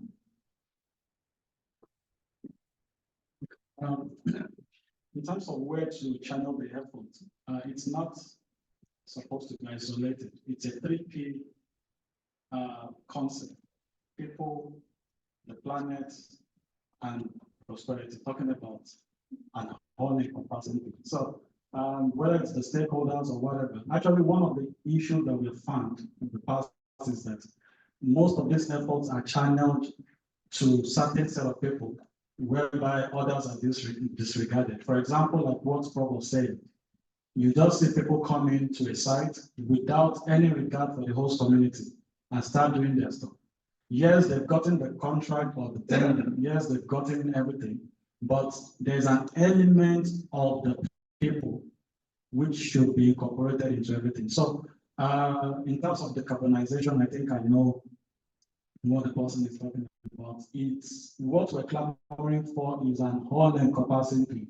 Whether you're a stakeholder, actually when we talk about stakeholders, the people, even the woman selling Maguire or whatever, is also a major stakeholder, as much as the person putting on the suit with the resident engineer or whatever. So everybody must play a role in furthering the concept of biomimicry, and that is what also the United Nations Sustainable Development Goals talked about, talking about partnership for the goal. I think that's the last goal, the UN SDG goal. So it's very important. I would not say let's look at the professionals or let's look at the government. No, let's look at everybody as a whole with the correct and the right input from all quarters. Thank you. Thank you, Prof. Thank you very much. I think on my side, I agree with what the doctor has said. It's a collaborative approach, because most of what we have once heard about biomimicry was from architects based on their training. But it's not just about something we need to do for architects, engineers, construction companies, urban planners, academia, and research institutions, much more. Government and regulatory bodies need to also invite the particular biomimicry thinking, and government can also see how to even basically look at how do we promote and boost biomimicry through incentives, through regulations. I think there is a need for regulation, and at the same time incorporating it into our already building standards that we actually encourage its use. It's not about the green star rating, but it should be something that we see as a norm, because it's something that benefits us, because we are part of nature. People believe we came out of nature, and into nature will go later.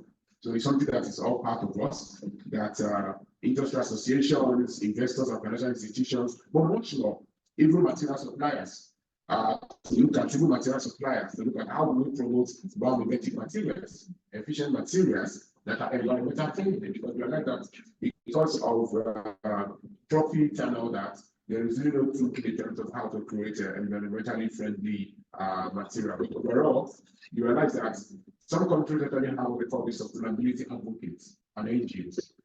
Whereas in our case, we don't really hear about the Green Building Council giving out that much compared to how it used to be back in the days. To say there might be a new set of scholars or new people that we start advocating, but it's a collaborative effort, and I believe that it's something to go, because that's the only way we can actually be able to talk about decarbonization, because biomimicry inherently is going to promote decarbonization with a extension.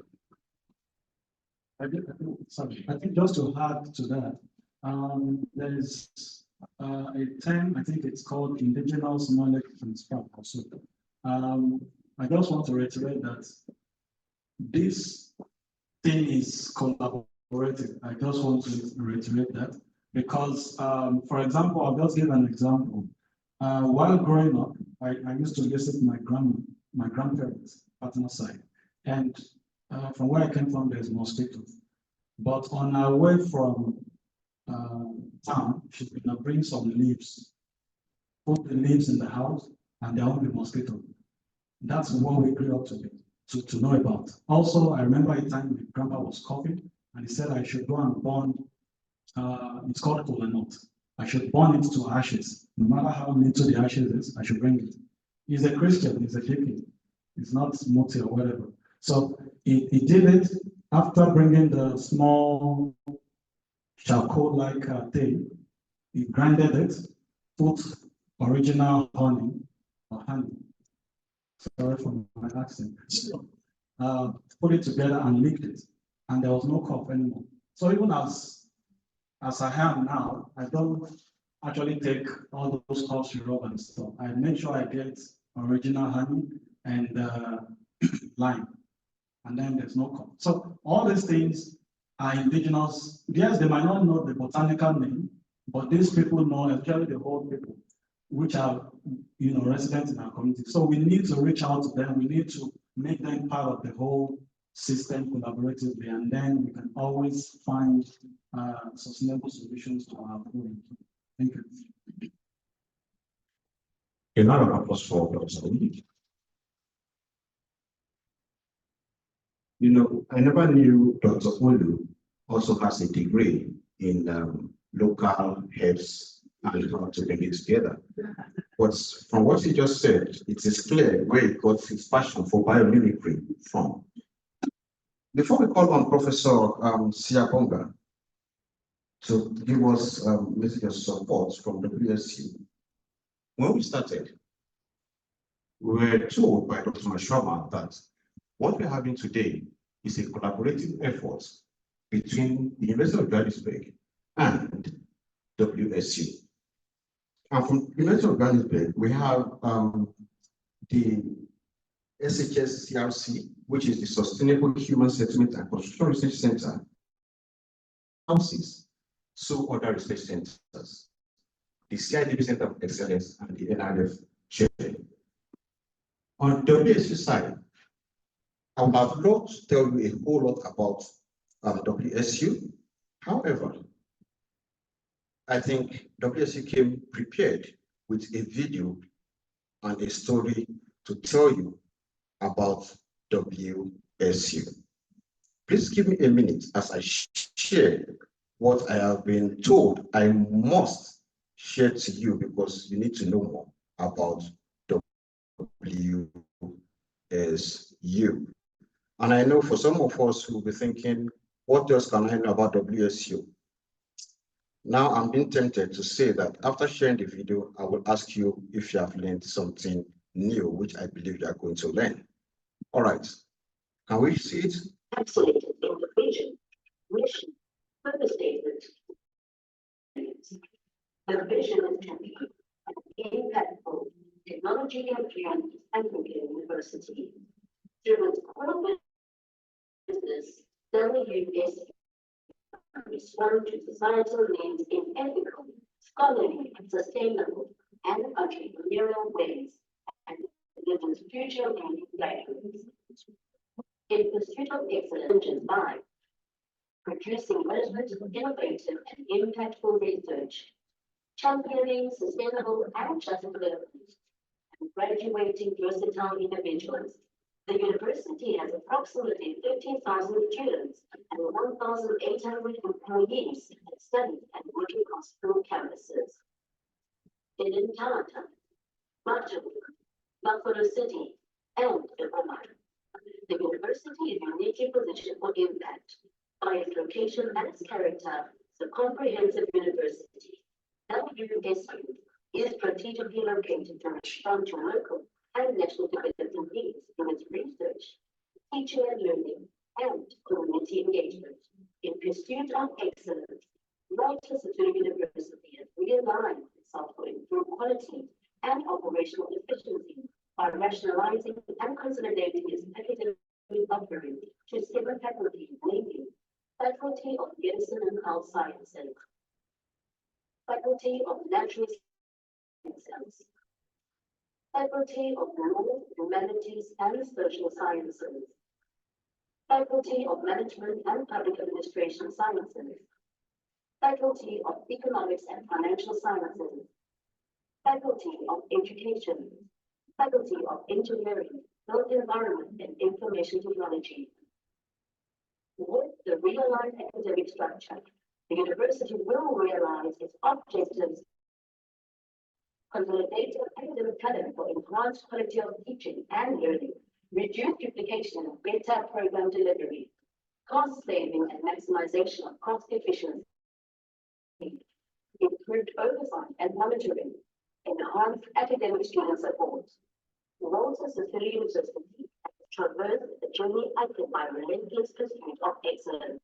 This has led the university to achieve remarkable milestones in the past few years with visionary leadership, commitment, strategic collaboration, upskilled and dedicated workforce. WSU has risen to new heights never experienced before. Some of the major achievements are increase of NRF rated researchers who are recognized as leaders in the field of expertise and are affirmed by the National Research Foundation for constantly producing high-quality research outputs. Successfully completing major construction and refurbishments across the 4 campuses.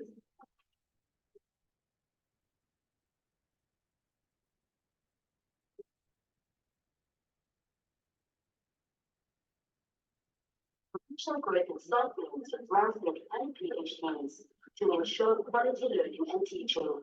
These positive strides towards excellence are testament to the dedication, resilience, and visionary spirit that define WSU's identity. In April 2023, the University Council appointed Ms. Lerato as Chancellor, following the footsteps of the gallant anti-apartheid activist, Dr. Sheila Sisulu, with Chancellor for a strong management team led by Professor Sheila Sisulu and a host of illustrious industry leaders, the Sisulu University Council led by Advocate Lerato, their collective wisdom and passion the university to greater success. Sisulu University, the university in pursuit of excellence.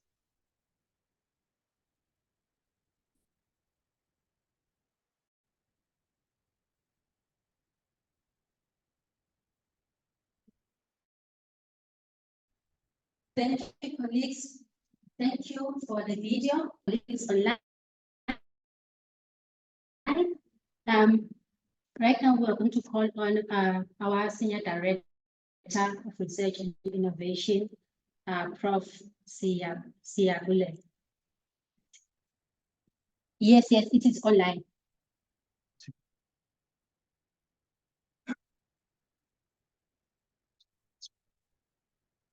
Please unmute, Prof.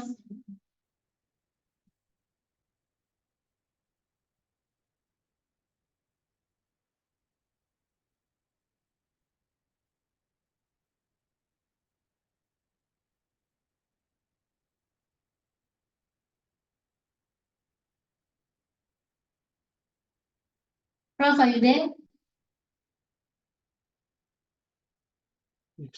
Please unmute, we can't hear you.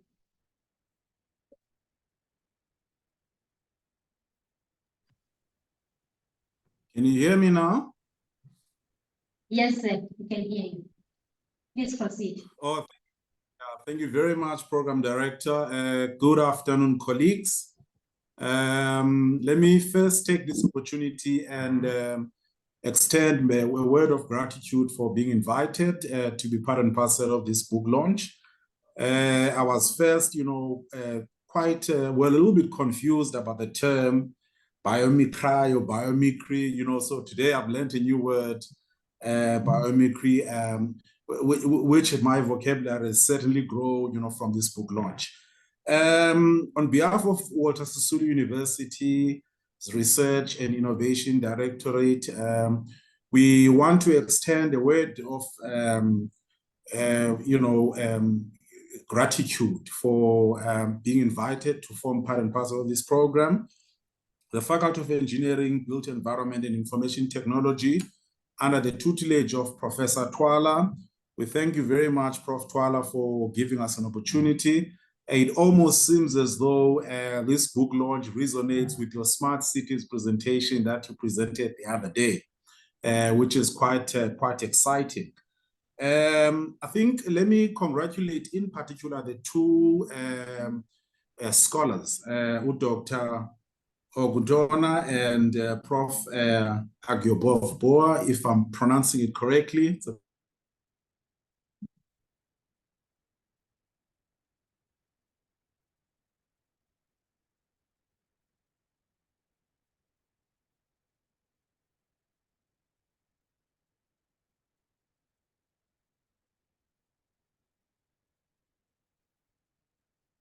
Prof, we got lost.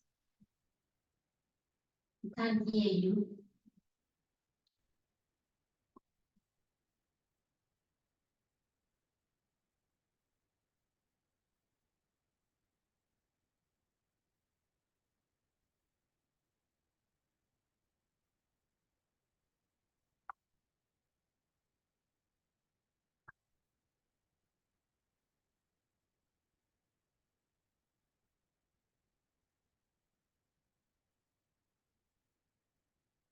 Prof, are you able to connect?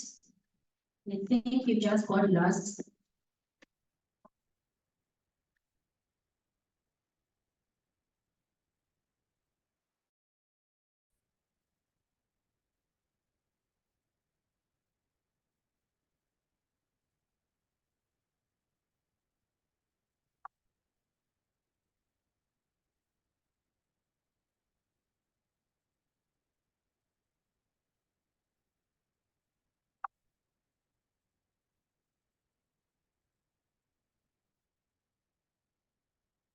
It looks like we have lost Prof. Mzonyela.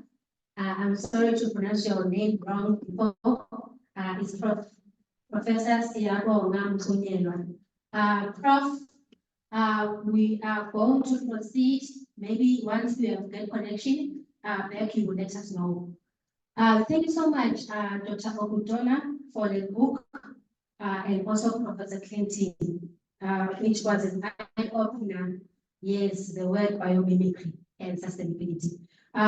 We would like to call upon, I'm not sure if some of the colleagues from the research office would like to say something, since we just lost our the senior director online. Okay. Okay. So we would like to call upon Mr. Mbeta to come and give us a vote of thanks and closing. Thank you.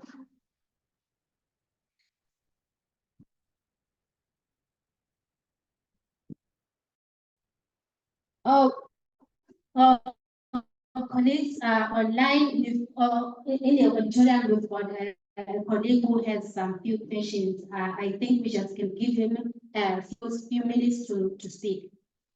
Thank you.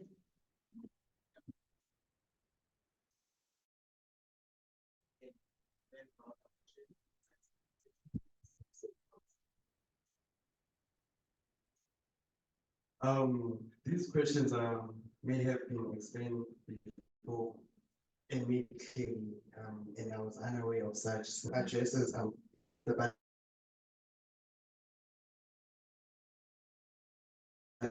balance between innovation and environmental impact when principles in the industry.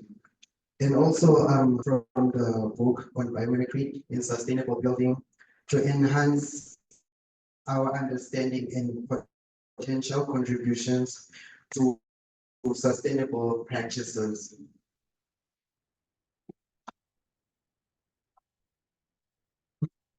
Thanks, Mr. Zhu.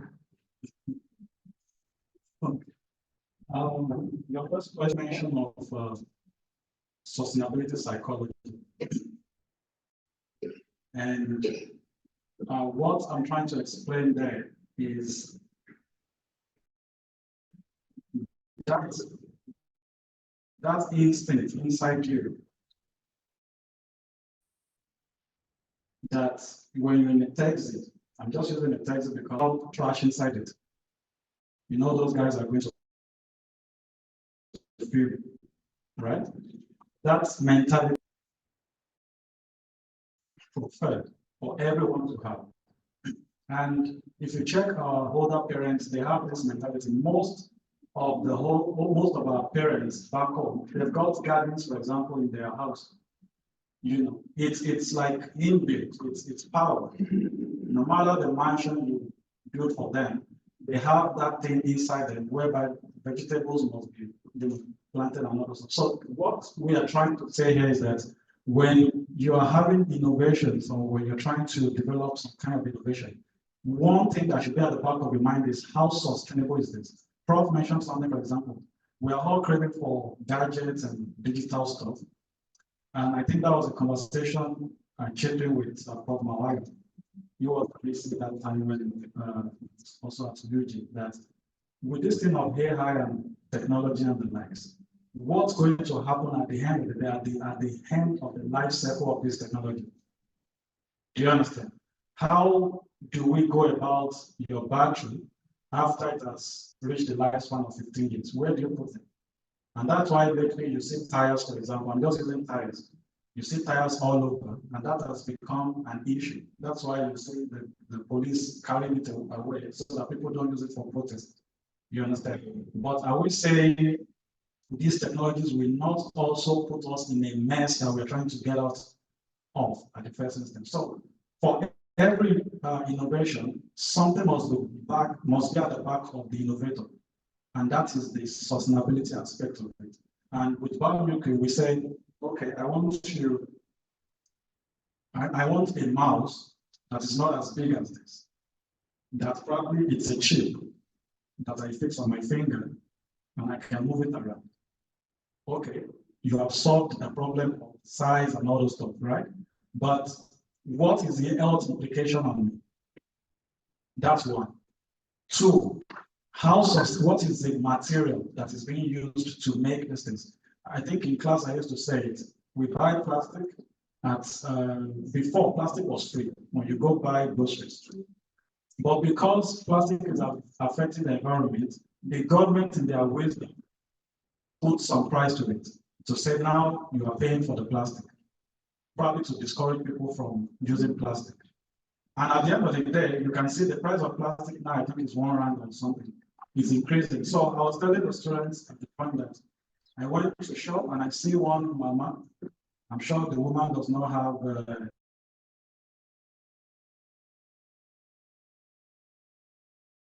any education. Something, I don't know where it's the pocket of the just put it together with the clothes and brought out plastic, which she brought from home. And that is something that is supposed to be part of us as the young generation, you know, in terms of, and you see those plastic, you see the 3 R's of recycle, reuse. What the mama is practicing is reuse.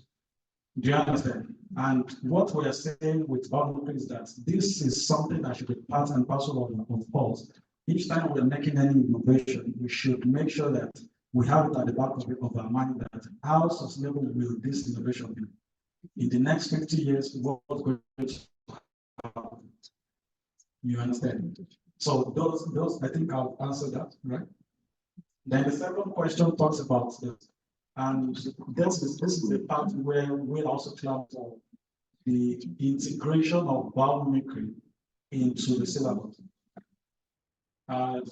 Cape Town is the sustainability hub of South Africa. They started long ago. So it's something that should be all-encompassing in the whole of the province, also cut across Africa as a whole. It's something we need to start from home, which is Africa, you understand? Let the young child knows that I need to protect the environment. Let the young child knows the functions of some of the plants that we have. For example, there are some plants that if you put inside your house, it cleans the air naturally without any mechanical thing. That's the function of the plant. So those are the things that we should inculcate into the learning progress of the students. And I think with that, when a student get out of water solo, for example, they know what to do. They know what to look out for. You understand? So those are the things that we also need to do as an higher education institution. I'm not trying to sell. Yeah, I think I saw that at Potsdam as well. There's a little place where it's all solar panels. You know, there's a part at UJ, the whole parking area, the roof is now solar panel, and it's generating electricity. So these are the things we need to look out for. But unfortunately, for someone like me, yes, it's a good thing, but are those solar panels recyclable? Those are the questions I will still ask as a sustainability proponent. So these are the things we're looking at. And now we have solar panels that are recyclable. And these are the, it's a gradual process of a thing, which we just have to start from somewhere. But we need to have it at the back of our mind that when we have an innovation, we have to also look at it. What can we do better to upgrade it? That's why there is an upgrade of every technology. Every 10, now we're on 15. You understand? Thank you.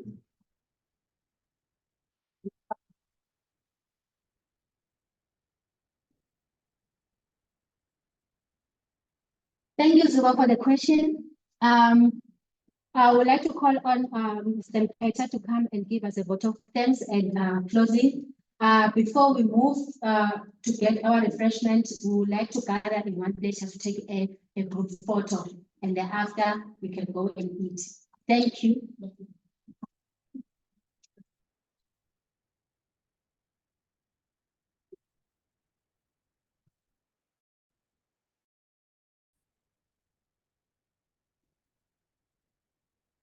Good afternoon, everybody in the auditorium and those online. I would like to take this opportunity to play a role also in this beautiful occasion that we have here.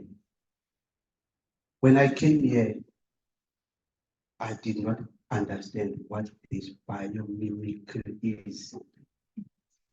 But now when I'm leaving this place, I know what it is, and I can relate to it. To me, it's something that I learned in primary that can be used now to develop the space of the environment. Now, on behalf of Sisulu University, the Faculty of Built Engineering, Built Environment and Information Technology, the Department of Built Environment, and the students, and everybody that calls themselves WSU people, I would like to thank you for being here. You have made this occasion a beautiful occasion. If you were not here, the authors would not have felt very proud as they are now. A special thanks goes to Professor Dwala, our grandfather or father or son. I'll call him a son because in the engineering environment, I can recall that we have not had many of these occasions where there is engagement, including the students. This is the first for me, and I think that we can do it more often. And also the other departments, they should mimic on what you are doing here. Now that word comes in.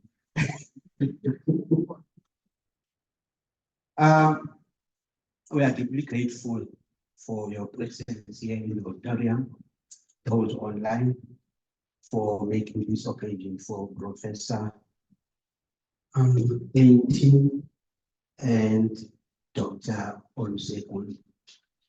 Yeah, those were the. I hope that the students that are here are learning something, and they know that now they understand why they are studying in the built environment. I remember when Doc talked about the food life in the trees, the birds, and all those. And then I thought of, okay, where are we applying these things in mechanical engineering? I'm from mechanical engineering. So I thought, okay, yeah, the fly, you see the fly, the new cars now that are available in other introduction to prevent an accident, they use the principle of a fly because it is rare that you see a fly eating a wall. And also in the fashion industry, there's a plant that is called a lotus leaf. A lotus leaf does not attract water. It repels water.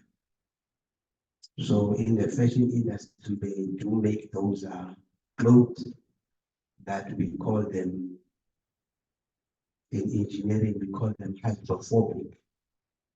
They have fear of water. So if you get those clothes, they are very expensive. You won't get wet if you wear them. I was called here to say a word of thanks, which is now, I think I have finished. Thank you to the authors who have wrote the book. I would like to get a copy of that and read it further. But my question is, it's priced in pound. That price times 24, it makes it very expensive. But if you're really interested, you can buy the book. Maybe they will have a sale for Sisulu community, at least buy it cheaper than that online price.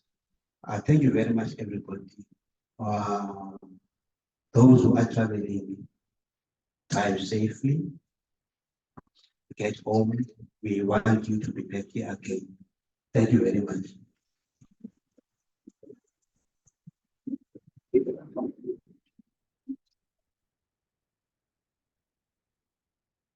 Can we please move to the center?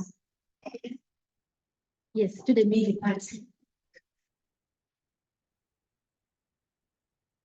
For a good photo. Thank you, colleagues. First, they are still moving. The colleagues online, you want to take a photo with the authors. Thank you for attending and thank you for gracing this event. We're thankful to the authors. They have done so much and we are willing to learn and mimic what they have done. Thank you so much and God bless. We're going to stand.